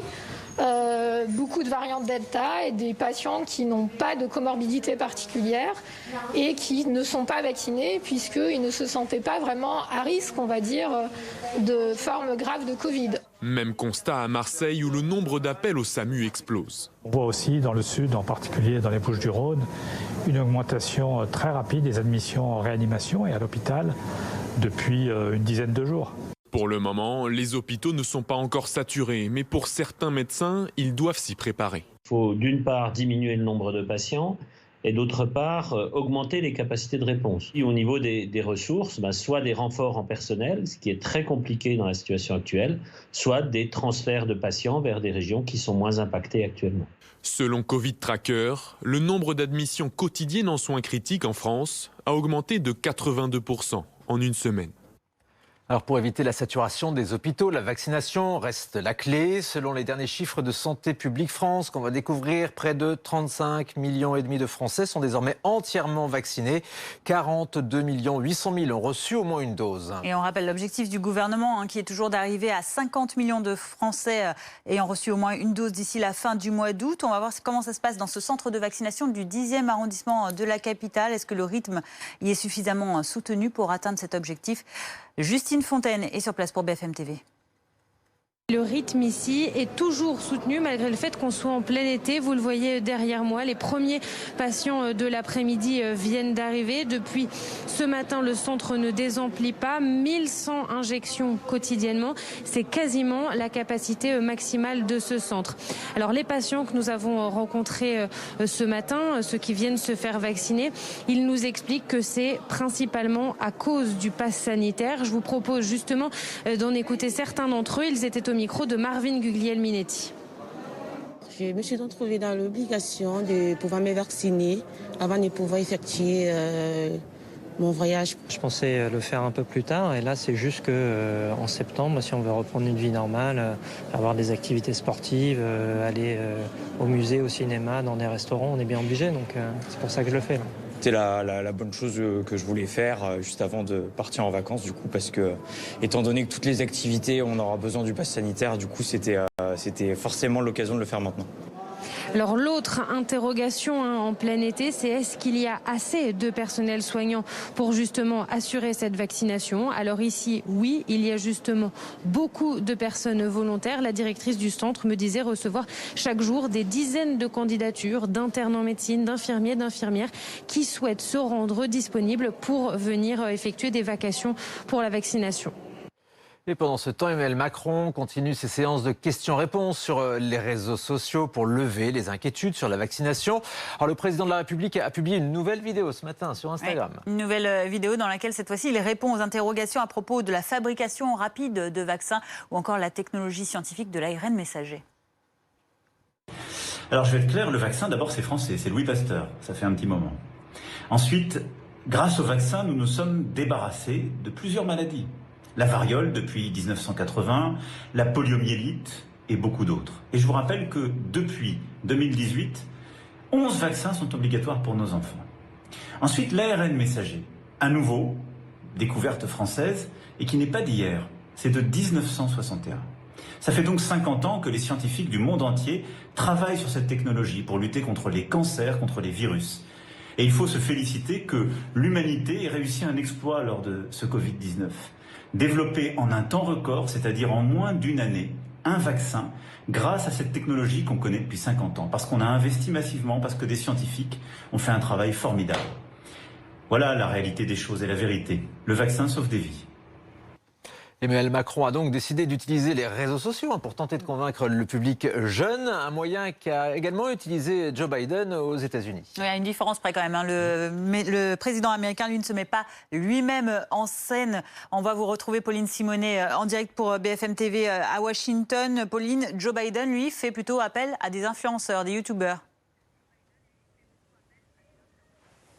Oui, effectivement, Joe Biden qui a fait appel à une armée d'influenceurs puisqu'il est confronté lui aussi à ce problème de retard de vaccination chez les jeunes de 12 à 18 ans. Ils ne sont que 42% à avoir reçu au moins une dose alors que la moitié des 18-40 ans est vacciné entièrement et 2/3 des plus de 50 ans. Alors le président âgé de 78 ans a effectivement jugé plus utile de faire appel à des stars de TikTok, YouTube, Twitch, Instagram pour parler directement aux adolescents. Il y a par exemple la star de la pop, Olivia Rodrigo, qui a même été invitée en personne à la Maison-Blanche pour répondre en direct aux questions des internautes sur les réseaux sociaux et elle a appelé à la vaccination. Les autorités espèrent évidemment toucher les millions d'abonnés à son compte Instagram où on peut voir d'ailleurs une photo d'elle et du président et un appel à la vaccination.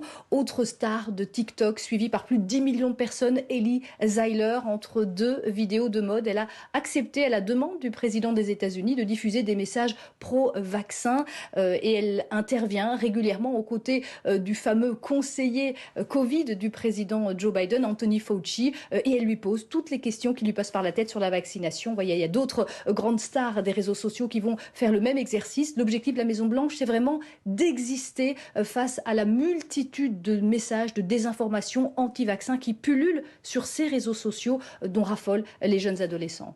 Voilà, quand la pédagogie passe par Instagram ou TikTok. Merci beaucoup Pauline Simonet, en direct de Washington.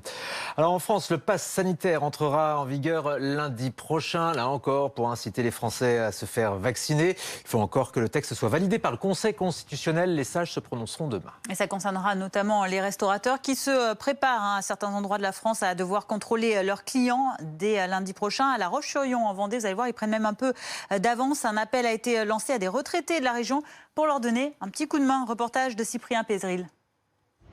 C'est en lisant son journal que Nicole, 68 ans, a découvert l'appel aux retraités pour contrôler les passes sanitaires. J'ai pas hésité une seconde, j'ai tout de suite été partante pour aider. Dès la semaine prochaine, elle ira donc bénévolement sur son temps libre donner un coup de main à l'entrée de restaurants et de cafés à La Roche-sur-Yon. C'est tout à fait gratifiant. Je peux rendre service, je sers à quelque chose. C'est important quand même de donner un peu de temps et de disponibilité. Une aide qui soulage Édouard, le patron du Café de la Poste. Bonjour.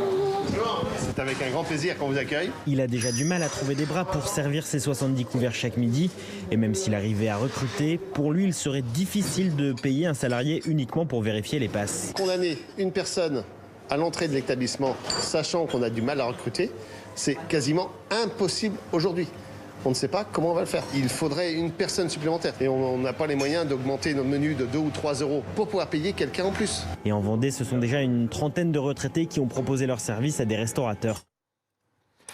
Alors on va regarder l'actualité ailleurs en Europe, notamment en Grèce, qui vit un été caniculaire. Le pays est même frappé par la pire canicule depuis 30 ans. Les températures ont atteint, écoutez bien, 45 degrés hier. Un pic de chaleur qui se poursuit aujourd'hui à Athènes. Le thermomètre dépasse les 40 degrés cet après-midi et le site de l'Acropole est même fermé au public pour éviter tout malaise. De nombreux incendies se sont déclenchés par ailleurs depuis ce week-end, notamment sur l'île de Rhodes. Et juste en face, la Turquie est également touchée par cette vague de chaleur et par des incendies. 130 feux de forêt se sont déclarés ces derniers jours, faisant 8 morts. Des milliers d'habitants ont dû être évacués. Et dans le sud, les flammes se rapprochent dangereusement aujourd'hui d'une centrale thermique. Le gouvernement turc est d'ailleurs la cible de toutes les critiques pour sa mauvaise gestion de la crise. Pierre Barbin. D'heure en heure, le feu se rapproche des quartiers pavillonnaires. Dans l'angoisse, les habitants doivent fuir au plus vite. Et face à l'urgence, certains prêtent main forte aux pompiers dans l'espoir de sauver ce qui peut encore l'être. Je me sens épuisé, sans aide. On ne peut rien faire de plus. Nos maisons brûlent, nos forêts s'embrasent. Depuis une semaine, la Turquie est victime de violents incendies, en cause des températures élevées qui dépassent les 40 degrés. Cette année, dans le pays, près de 95 000 hectares ont déjà brûlé. À Marmaris, les fermiers mettent leurs animaux en sécurité au plus loin des incendies. Un peu plus au nord, avec leurs propres moyens, les habitants tentent de braver les flammes. Tous s'estiment abandonnés par le gouvernement. Ça brûle, regardez, tout brûle. Il n'y a pas d'avion, pas d'hélicoptère, pas de camion. Comment on va éteindre ce feu? Comment?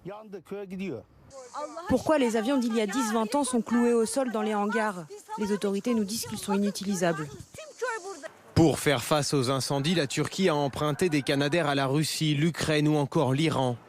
L'Union européenne, elle, vient d'envoyer 3 bombardiers d'eau. Il est 15h15, c'est l'heure de partir à Tokyo pour un point complet sur les JO. Retrouvez votre programme avec assurepeople.com. Assurance auto pour jeunes, résiliés, sinistrés, malucés.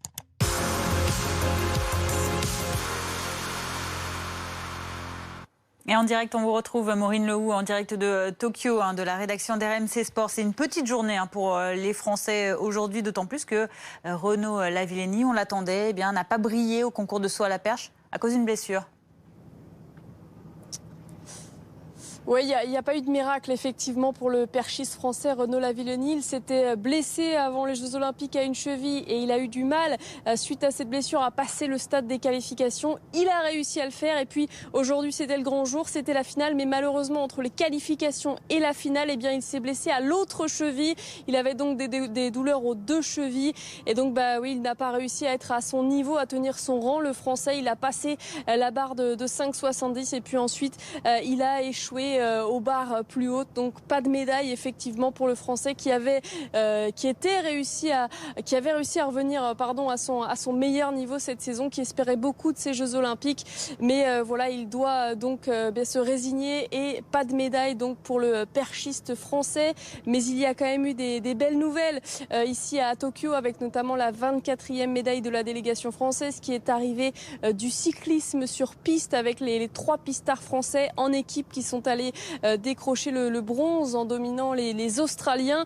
Et puis aussi en sport collectif, des bonnes nouvelles avec la victoire des basketteurs français dans la douleur. Certes, un match qui, au bout du bout, les Français ont su trouver la solution dans les dernières secondes. Ils s'imposent face aux Italiens 84-75 et donc accèdent aux demi-finales où ils retrouveront un gros morceau. La Slovénie, ce sera jeudi 13h heure française, avec notamment la star Luka Domkic. Et puis l'autre bonne nouvelle, elle est venue des handballeurs qui se sont qualifiés là pour le coup sans problème face au Bahreïn. C'était un petit peu plus tôt dans la matinée, 42-28, et les handballeurs français qui affronteront soit l'Allemagne, soit l'Égypte en demi-finale de ces Jeux Olympiques ici à Tokyo. Merci Maureen Lehoux avec Adrien Fache en direct de Tokyo. Et on est donc pour le moment à 24 médailles françaises.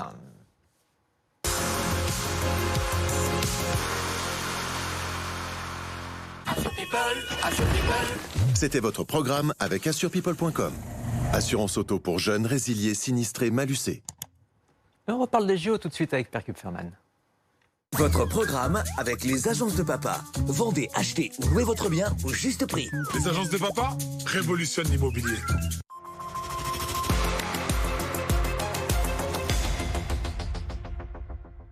Pierre Kupferman, l'actualité économique donc du côté de Tokyo aujourd'hui avec ces JO. On a eu 339 cérémonies de remise de médailles au programme pour ces JO de Tokyo. C'est un record, 32 en plus par rapport à Rio. On va justement se pencher maintenant sur l'aspect financier de cette pluie de médailles. Eh bien, peut-être que vous vous êtes posé la question de qu'est-ce qui gagne ces athlètes qui décrochent. Oui, on se pose souvent la question. Vous voyez eh ben, ça dépend du pays qu'ils représentent. En fait, le comité olympique ne verse aucune prime, et donc chaque pays est libre de rémunérer ou de ne pas rémunérer d'ailleurs ses champions. Ah oui.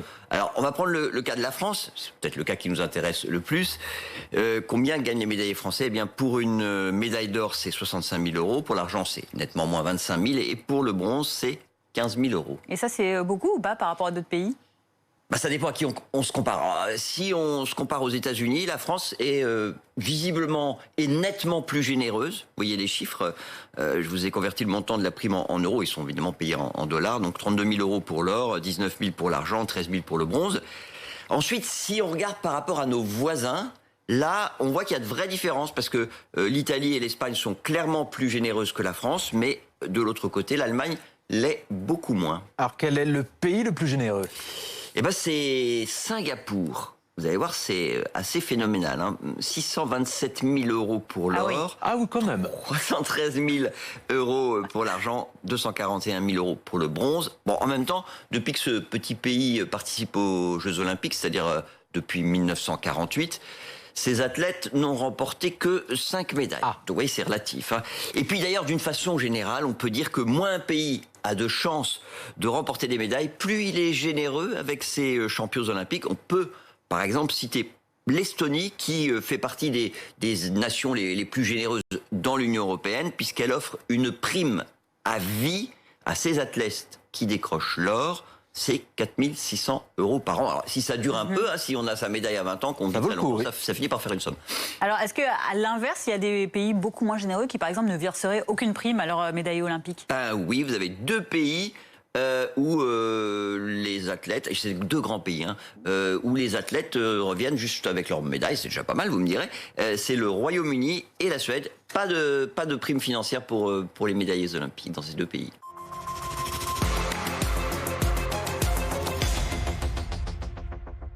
C'était votre programme avec les agences de papa. Vendez, achetez ou louez votre bien au juste prix. Les agences de papa révolutionnent l'immobilier. Jusqu'au 8 août, BFM TV prend la direction de Tokyo au Japon pour les Jeux d'été 2021. Tous les jours, suivez toute l'actu des Bleus, nos plus belles chances de médailles et tous les résultats. Les Jeux d'été 2021 à Tokyo, à suivre jusqu'au 8 août sur BFM TV.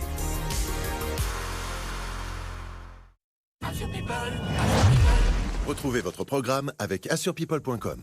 Assurance auto pour jeunes, résiliés, sinistrés, malucés.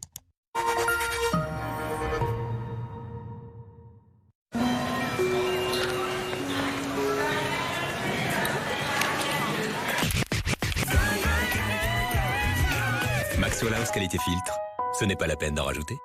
Savez-vous que Comme J'aime, c'est aussi Comme J'aime Express, votre programme minceur pour perdre rapidement du poids? En commençant maintenant Comme J'aime Express, dans 2 mois, vous aurez perdu jusqu'à 8 kilos. Et oui, jusqu'à 8 kilos en moins, c'est ce que vous propose le programme Comme J'aime Express. Alors n'attendez plus pour perdre vos kilos superflus. La solution, c'est Comme J'aime Express. Rendez-vous tout de suite sur commej'aime.fr, commej'aime.fr. Et surtout, n'oubliez pas le .fr. Sur Abritel, trouvez la maison de vacances dans laquelle vous allez adorer vous perdre. Avec un jardin assez grand pour y accueillir toute la famille. Il y a tant à découvrir. Réservez dès aujourd'hui la location de vacances où vous retrouvez sur Abritel.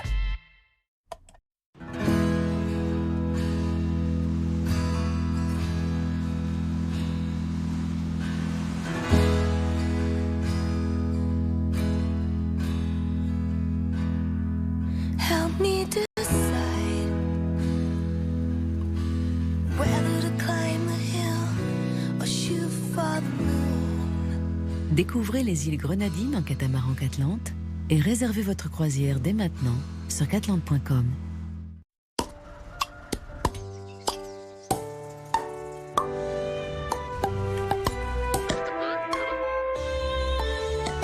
Lorina, la limonade qui fait pétiller les Français. Acheter une voiture d'occasion peut parfois réserver de mauvaises surprises. Évitez le baratin de certains vendeurs. Évitez les négociations embarrassantes. Évitez les frustrations. Et adoptez la nouvelle façon d'acheter des voitures d'occasion. Avec 14 jours d'essai et 12 mois de garantie. Airnext, des voitures de qualité en toute sérénité. Quand j'avais 8 ans, mon père et moi avons changé de vie. C'est avec lui que j'ai travaillé la vigne pour la première fois. Il m'a appris à comprendre la nature. Parfois injuste. Mais on a toujours pu surmonter ces épreuves. Ensemble. C'est ce que j'ai vécu avec mon père et les valeurs qu'il m'a transmises, qui m'ont fait choisir ce métier. Conseiller Groupama. Groupama, la vraie vie s'assure ici. You could be me. Me? Actually, you could be better than me. You could empower more girls than me. Score more victories than me. You could be the me I always dreamed I could be. Naho, it's game time. Just imagine how far you can go. Because you don't need to be amazing to start, but you need to start to be amazing. Toyota, start your impossible.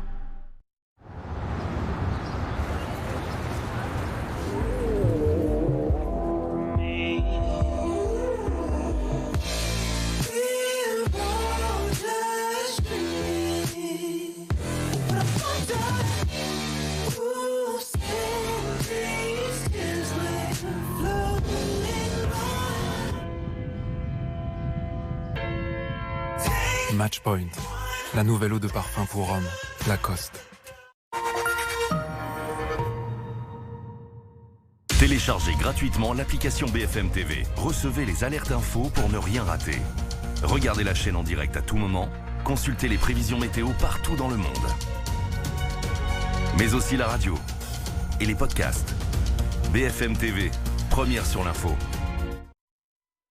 Votre programme avec Magnolia.fr. Changez votre assurance de prêt et économisez sur Magnolia.fr, comparateur en assurance de prêt immobilier.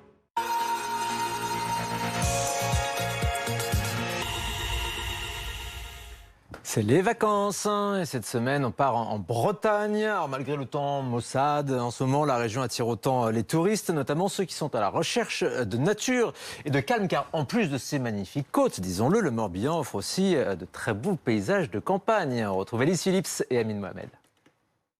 Après de longs mois de confinement, de plus en plus de Français aspirent à un retour au calme pour leurs vacances. On est ici à Kistinic, en plein milieu de la campagne morbihannaise. Et regardez, ici, la promesse de verdure est tenue. Pas d'agitation, pas de circulation. On est assez loin des zones balnéaires très touristiques. Anne et Cyril Wilmé, vous êtes les propriétaires des gîtes qu'on voit juste derrière nous. On parle de plus en plus de tourisme rural au tourisme vert. Est-ce que c'est une tendance que vous constatez ? Bonjour. Après un premier bilan, c'est ce qu'on peut constater. C'est vrai que les gens ont besoin d'être au calme. Et quand ils arrivent à Kistinic, au gîte du Cosquer, c'est justement ce qu'ils recherchaient. Et les premières questions qu'ils nous posent, c'est y a-t-il des chemins de randonnée à proximité pour pouvoir profiter de la forêt, de l'espace verdoyant de Kistinic. Vous me disiez tout à l'heure que vous aviez aussi affaire à un nouveau type de client. Oui, tout à fait. En fait, on se rend compte qu'avant, les clients avaient tendance à venir pour tout visiter aux alentours, et ce n'est plus du tout le cas. En fait, ils préfèrent en effet rester ici, au calme, et profiter vraiment des paysages alentours, quoi. Au niveau de la fréquentation, ça se passe comment ? Pour juillet et août, on a carton plein. Et de plus, par rapport à l'année dernière, depuis début du printemps, on a constaté que les gens n'hésitaient pas à justement venir au calme, à la campagne, pour des petits séjours. Même si ce n'est qu'un jour, ils veulent du calme et de la tranquillité. Merci beaucoup à tous les deux. Voilà, le tourisme vert, tourisme rural, une tendance qui pourrait se confirmer dans les prochaines années, surtout que la France possède de nombreux espaces très ruraux. La Bretagne, bien sûr, où nous nous trouvons, mais aussi des départements comme la Creuse, la Corrèze ou encore les Vosges. Des endroits donc qui pourraient venir concurrencer un petit peu les vacances dans les stations balnéaires et les zones très touristiques.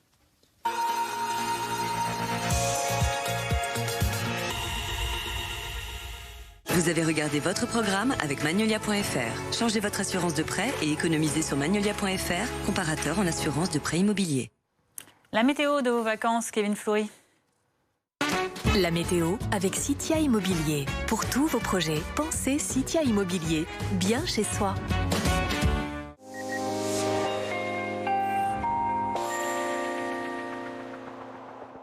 Et malheureusement, pour ces prochaines heures, c'est bien le mauvais temps qui va gagner son match contre le soleil, y compris sur les côtes méditerranéennes, qui sont restées jusque-là épargnées par le mauvais temps, par les nuages, par les précipitations. On voit en effet ces dernières heures que la Corse et les Alpes-Maritimes sont restées sous le soleil, à l'écart des précipitations, en revanche très nombreuses, notamment dans le nord-ouest de la France. Ce mercredi matin, changement d'ambiance, regardez les prévisions de Météo France, quasiment toute la France sous les précipitations, et notamment ici, entre les Pyrénées, la Lozère, l'Aveyron, avec des quantités de pluie d'ailleurs assez soutenues. Ces précipitations qui vont se décaler ensuite dans le courant de l'après-midi en direction notamment des Alpes du Sud, toujours avec de bons cumuls à proximité de la vallée du Rhône. Et puis à l'arrière, un ciel malheureusement très mitigé, avec des nuages bien présents, parfois quelques ondées, y compris là où le soleil sera un peu plus généreux, entre l'intérieur de la Normandie, les Hauts-de-France et sur les Ardennes. On pourrait retrouver également un petit peu de soleil, mais alors vraiment uniquement sur la partie littorale, vous le voyez, à proximité des Alpes-Maritimes. Et puis la Corse sera la seule région de France qui restera à l'écart des pluies. Alors les précipitations bien présente, la fraîcheur qui l'est tout autant. Regardez cette masse d'air qui reste complètement bleue, notamment sur la moitié nord du pays. 11, 12 degrés pour commencer la journée à proximité des bords de Manche. 13 degrés pour la montagne de Reims, 15 pour les Bordelais, 15 également de l'autre côté ici pour Lyon. Déjà une vingtaine de degrés à proximité de la Méditerranée. Et puis pour demain après-midi, ça va avoir encore du mal à grimper tout cela, avec même une baisse sur les régions les plus au nord. Pas plus de 23 degrés pour les Bordelais. Regardez seulement 24 sous la pluie pour les Marseillais. Il va vraiment falloir partir sur la partie sud de l'île de Beauté pour essayer d'avoir 30 degrés sous le soleil, en tout cas sous un ciel qui restera voilé mais lumineux. Et puis sur la moitié nord, ça grimpera un petit peu pour atteindre 22 degrés entre Lille et Paris.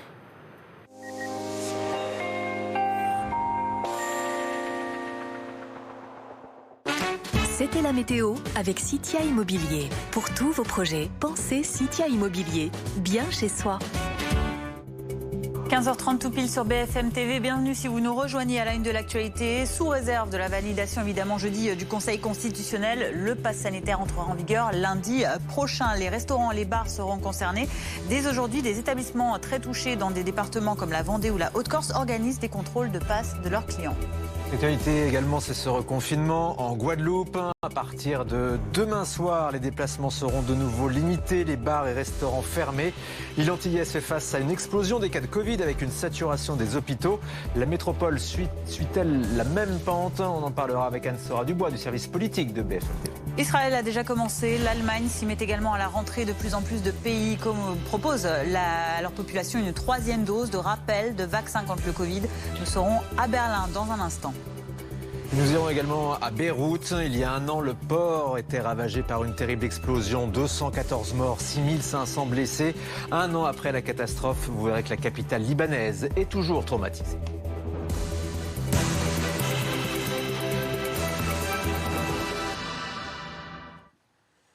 Le pass sanitaire, toujours objet de crispation pour encore des dizaines de milliers de personnes qui étaient rassemblées dans les rues en France ce week-end. Si le Conseil constitutionnel le valide jeudi, il entrera, cet outil de lutte contre les contaminations, en vigueur dès lundi prochain. Et notamment, ce sera le cas dans les restaurants. Oui, et après quelques jours de tests, on se rend compte que la mesure est déjà en activation, par exemple en Haute-Corse, comme à Calvi. Reportage Élise Berthaud et Pierre Barbin.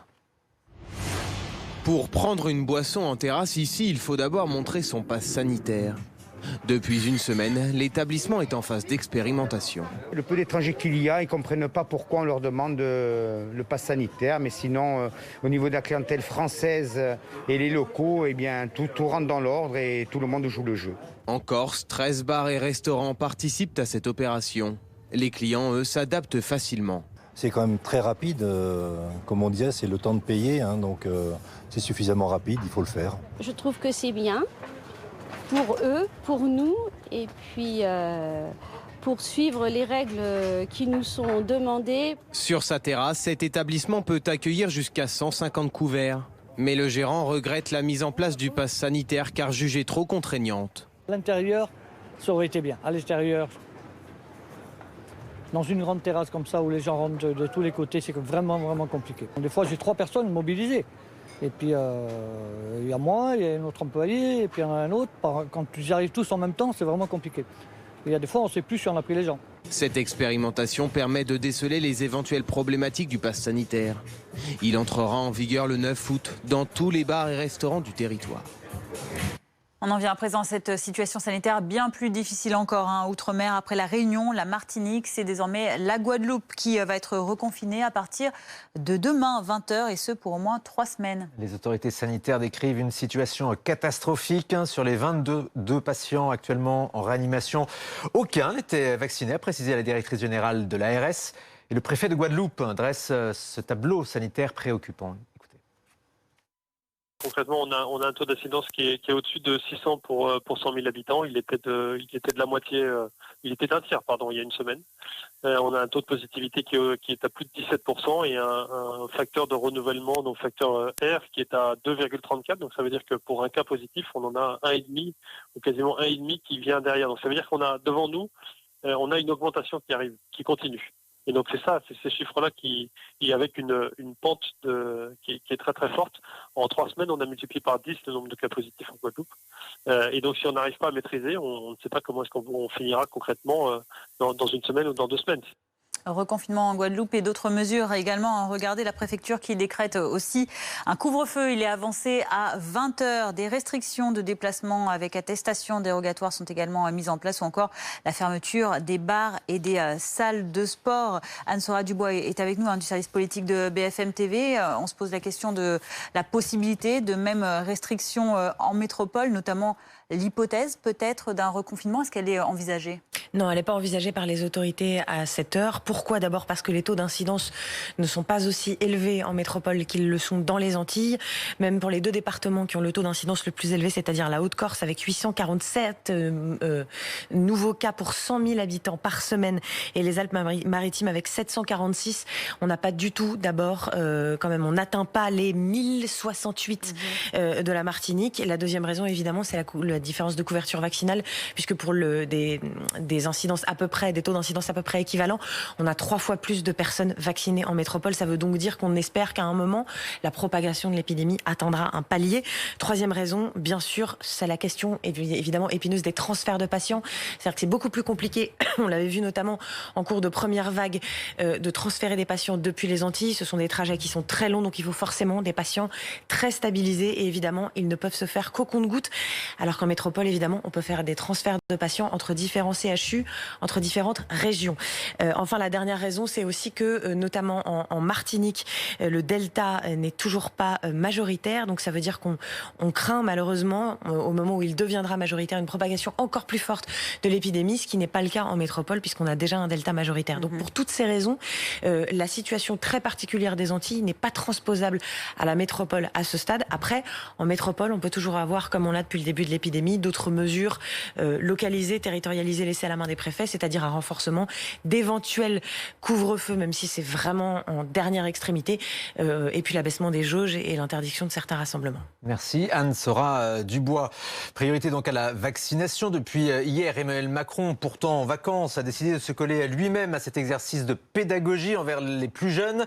Il répond aux questions des internautes sur son compte Instagram, une sorte de VRP de la vaccination, avec cette réponse à propos de la fabrication rapide du vaccin et les interrogations sur la technologie de l'ARN messager. Écoutez. Alors je vais être clair, le vaccin d'abord c'est français, c'est Louis Pasteur, ça fait un petit moment. Ensuite, grâce au vaccin, nous nous sommes débarrassés de plusieurs maladies. La variole depuis 1980, la poliomyélite et beaucoup d'autres. Et je vous rappelle que depuis 2018, 11 vaccins sont obligatoires pour nos enfants. Ensuite, l'ARN messager, à nouveau, découverte française et qui n'est pas d'hier, c'est de 1961. Ça fait donc 50 ans que les scientifiques du monde entier travaillent sur cette technologie pour lutter contre les cancers, contre les virus. Et il faut se féliciter que l'humanité ait réussi un exploit lors de ce Covid-19. Développer en un temps record, c'est-à-dire en moins d'une année, un vaccin grâce à cette technologie qu'on connaît depuis 50 ans. Parce qu'on a investi massivement, parce que des scientifiques ont fait un travail formidable. Voilà la réalité des choses et la vérité. Le vaccin sauve des vies. Et ce sera peut-être une prochaine question à laquelle Emmanuel Macron devra répondre. Les personnes complètement vaccinées doivent-elles avoir une piqûre de rappel dans les prochaines semaines? Israël a déjà franchi ce pas et plus près de nous, l'Allemagne annonce également qu'elle va proposer ce rappel dès la rentrée. On retrouve immédiatement à Berlin notre correspondant Pascal Thibault. Pascal, quelles sont les dernières informations donc sur cette troisième dose? À qui s'adressera-t-elle? Alors cette troisième dose, elle sera proposée à partir du 1er septembre aux personnes les plus vulnérables, donc avant tout les personnes les plus âgées, mais aussi des personnes qui souffrent de maladies immunitaires qui pourraient les fragiliser si elles devaient être infectées malgré leur double vaccination déjà subie. Elles pourront, les personnes qui font partie de ces groupes, bénéficier de ce rappel si la deuxième vaccination remonte à au moins 6 mois. Et puis, autre précision, et ça sera une vaccination avec un vaccin Moderna ou BioNTech Pfizer, donc avec ARN messager. Et les personnes qui ont eu une vaccination uniquement avec AstraZeneca ou une vaccination avec une piqûre unique de Johnson & Johnson, ces personnes pourront aussi bénéficier de cette protection renforcée en quelque sorte, en bénéficiant elles aussi d'une troisième ou deuxième, ça dépend, vaccination avec un de ces vaccins à ARN messager. Donc tout cela à partir du 1er septembre dans les centres de vaccination ou chez les médecins de ville. Demain marquera le triste anniversaire de la double explosion meurtrière à Beyrouth qui avait fait plusieurs morts dans le port de la ville. Un an jour pour jour, la capitale, vous allez le voir, libanaise porte toujours les stigmates et la population, le traumatisme de cette explosion. David Kouloum, Laetitia Soudi. Un an après, les gravats ont laissé place aux échafaudages. Si certains immeubles sont toujours inhabitables, d'autres ont repris vie. Après des mois de travaux, le restaurant d'Aline a fait peau neuve. Alors ici, c'est comme le jardin d'hiver, c'était fermé et c'était la partie la plus dangereuse. On a eu 5 blessés ici. Et on a tenu à refaire comme il était avant. On veut garder, on veut se souvenir et on ne veut pas oublier. Un bruit, une image suffisent à faire ressurgir le passé. Par exemple, j'étais sur Instagram et je vois chaque fois l'explosion et chaque fois c'est comme si c'était maintenant, comme si je revis. J'ai toujours la chair de poule, j'ai un crampe à l'intérieur. Symbole de cette catastrophe, ces silos éventrés qui surplombent le port de Beyrouth. Faut-il les raser ou les conserver comme lieu de mémoire? La question se pose, mais avant cela, les rescapés et les familles de victimes réclament une chose, la justice. En un an, l'enquête n'a pas abouti et personne n'a été condamné. This is my father. C'est mon père. Il est écrit, c'est le gardien des silos de blé. Eli a perdu son père dans cette explosion. 38 ans qu'il travaillait dans ces silos. Aujourd'hui, son fils attend toujours des réponses. À la télévision, il n'en peut plus de voir les hommes politiques se renvoyer la balle sans assumer. Mon père a travaillé pendant les guerres et les crises. Et il a été tué par son propre État, par ceux qui doivent normalement le protéger. Des familles ont même lancé un ultimatum aux autorités. Lever l'immunité de certains suspects avant demain, sous peine de représailles. On va revenir sur la crise sanitaire dans un instant avec ces actes de vandalisme contre les pharmacies. On l'a vu lors des manifestations contre le pass sanitaire ce week-end, notamment à Montpellier. La Fédération des syndicats pharmaceutiques dénonce ces attaques. Son président en direct avec nous pour réagir dans un instant. Suivez l'actualité au plus près de votre vie quotidienne. Voici les 3 grands titres de l'actualité ce jeudi matin. Avec les chaînes locales de BFM. Bonjour Littoral, bonjour à toutes et à tous. Merci d'avoir accepté notre invitation. C'est parti pour les titres. Merci de passer un moment avec nous. BFM en région. Info, trafic, météo, sport, loisirs. Les locales de BFM au plus près de vous. Sur la TNT, les box opérateurs et sur tous vos écrans.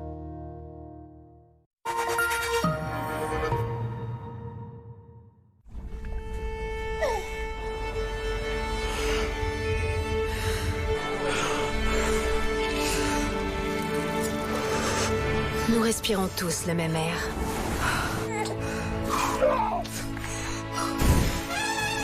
C'est pourquoi nous concevons des véhicules à hydrogène qui n'émettent que de l'eau.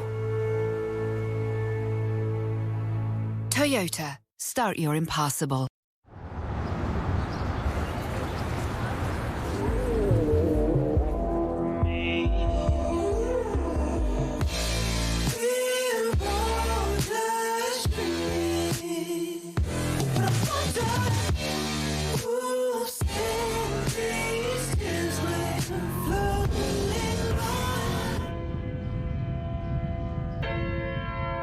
Matchpoint, la nouvelle eau de parfum pour hommes, Lacoste.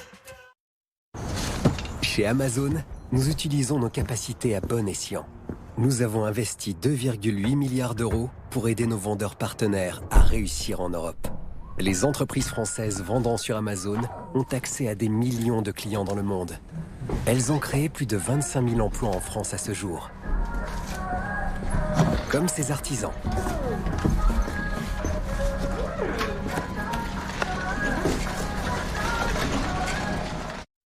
Bonjour, je m'appelle Stéphane, j'ai 55 ans et je vais attaquer aujourd'hui le programme Comme j'aime. Ça, c'était moi il y a 6 mois, avec 15 kilos en plus et 27 cm de tour de taille en plus. Alors, il n'y a pas photo? Je le vois bien dans la vie de tous les jours, ça a changé. Physiquement, ça a changé. Alors vous aussi, faites comme Stéphane. Rendez-vous tout de suite sur commej'aime.fr pour savoir si vous êtes en situation de surpoids ou d'obésité. Ou appelez le 0800 534 534. commej'aime.fr.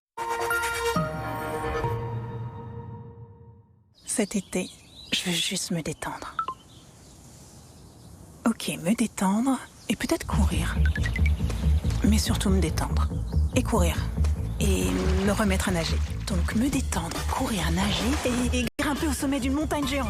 Me détendre, courir, nager, grimper et renverser un gros pneu tracteur.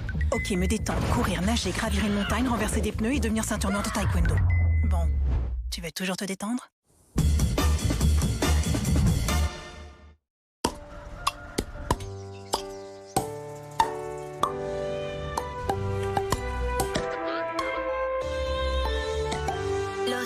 La limonade qui fait pétiller les Français.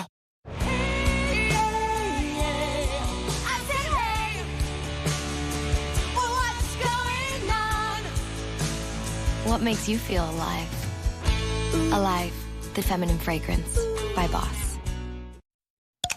Tout commence ici, avec un pot rempli de possibilités.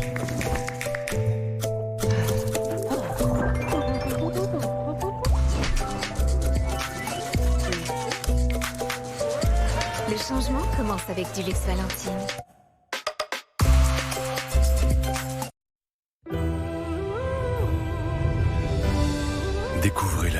parfaite. Les arômes incomparables d'un café fraîchement moulu. Capturé par la technologie L'Or Aromalock. Pour un plaisir intense. L'Or, sans doute le meilleur café du monde. Vous voyez une différence entre ces deux voitures? Celle de droite a été achetée beaucoup moins cher chez Aramis Auto. Et oui, avec Aramis Auto, profitez de voitures neuves et d'occasion reconditionnées au meilleur prix garanti. Venez vérifier sur aramisauto.com.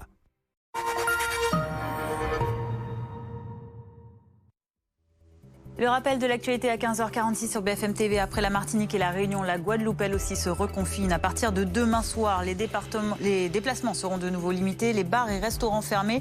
L'île antillaise fait face à une explosion de cas de Covid avec une saturation des hôpitaux. Dans l'actualité également, le port de Beyrouth qui était ravagé par une terrible explosion. C'était il y a quasiment un an jour pour jour. Cette catastrophe avait fait 214 morts, 6500 blessés. Un an après, la capitale libanaise est toujours traumatisée. Nous retournerons sur place dans nos prochaines éditions. Mais avant cela, ces scènes qui ont choqué à Montpellier ou encore en Martinique, des scènes de violence en marge des rassemblements, des manifestations des anti-passes sanitaires samedi, qui ont visé notamment des pharmaciens en train d'effectuer des tests de dépistage ou encore des dégradations de leurs barnums, de leurs officines. Bonjour Philippe Bessé, vous êtes président de la Fédération des syndicats pharmaceutiques de France. Ces images, elles ont beaucoup choqué. Vous les premiers, votre organisation ainsi que d'autres, dont l'Ordre national des pharmaciens, condamne ces actes dans un communiqué et vous appelez également à l'apaisement. Quel est votre message ? Mon message, c'est que les pharmacies, ce sont des lieux de soins, des lieux de paix, où des gens qui sont malades, souvent âgés, sont là et que ce ne sont pas des lieux pour manifester. Les manifestations sont un droit de notre République, mais pas les dégradations, pas les menaces, pas les invectives. Donc les pompiers, les pharmaciens, les services d'urgence, ce ne sont pas des cibles. Il faut laisser les gens qui sont dans les pharmacies travailler et surtout les patients et les gens qui viennent dans les lieux de soins être pris en charge correctement. Ça, c'est vraiment un message important parce qu'il y a de plus en plus de dégradations, de menaces qui me reviennent, qui me remontent du terrain et c'est vraiment pas possible. Donc c'est vraiment un appel à la raison de toute la population que je fais aujourd'hui.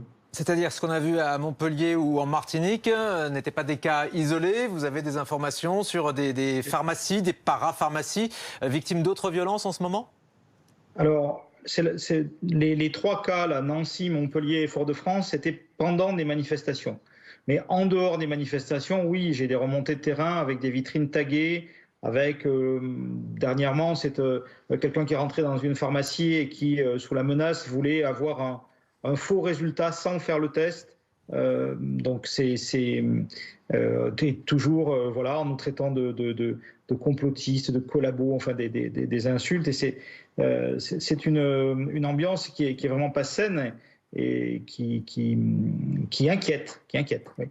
Philippe Bessé, le ministère de l'Intérieur a assuré qu'une attention peut être apportée par le préfet lorsque les pharmacies se retrouvent sur le chemin de cortège, comme ceux de samedi. Mais vous l'avez dit, il n'y a pas que pendant les manifestations que ça se passe. Est-ce que vous êtes tout de même rassuré par ces annonces ? Oui, je suis rassuré et satisfait. En fait, il y avait deux choix qui s'offraient au gouvernement. Soit on ferme les pharmacies pendant les manifs, soit on les protège. Il apparaît que les pharmacies, comme je le dis, ce sont des lieux de soins. Ce sont des lieux où les gens ont besoin d'aller. Et donc, mon interpellation qui avait été faite auprès du cabinet du Premier ministre et du ministre de la Santé était plutôt de protéger les pharmacies comme on protège les services des urgences pendant ces périodes.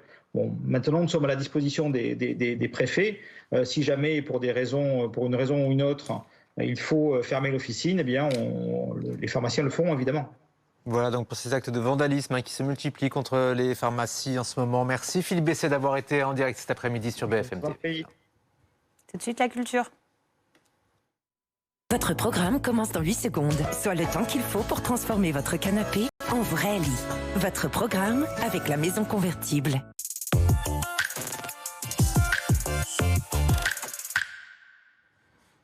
Et à l'heure des Jeux Olympiques de Tokyo, c'est l'occasion pour nous de nous intéresser à la culture japonaise et notamment à la bande dessinée. Et le Japon, c'est le pays des mangas. Ils se vendent par millions chaque année. Des magasins entiers leur sont consacrés à Tokyo. Ils attirent les fans du monde entier. Reportage de nos envoyés spéciaux Audrey Allos et Antoine Lard. Il travaille devant son ordinateur 10 heures par jour en moyenne. Je finis un manga sur un groupe de rock. Keita Uehara est dessinateur de manga. Dessin, scénario, dialogue, il doit travailler vite. Les cadences sont infernales. Je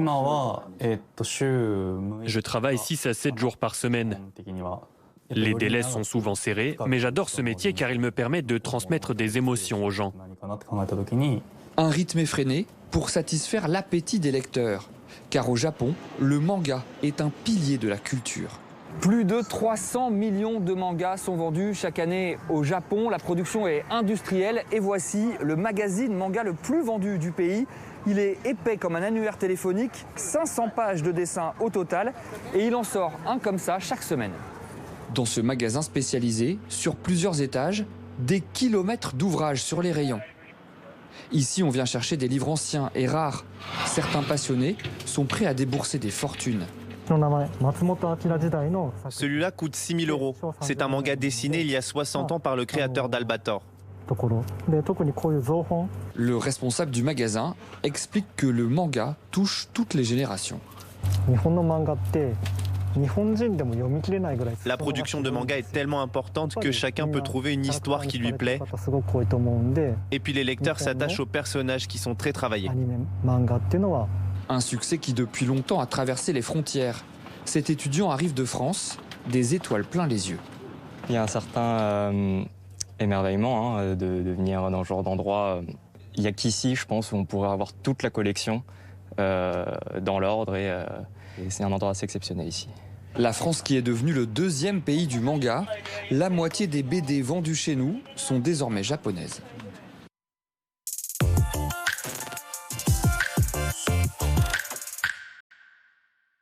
Votre programme est fini depuis 8 secondes, soit le temps qu'il faut pour transformer votre canapé en vrai lit. Votre programme avec la maison convertible.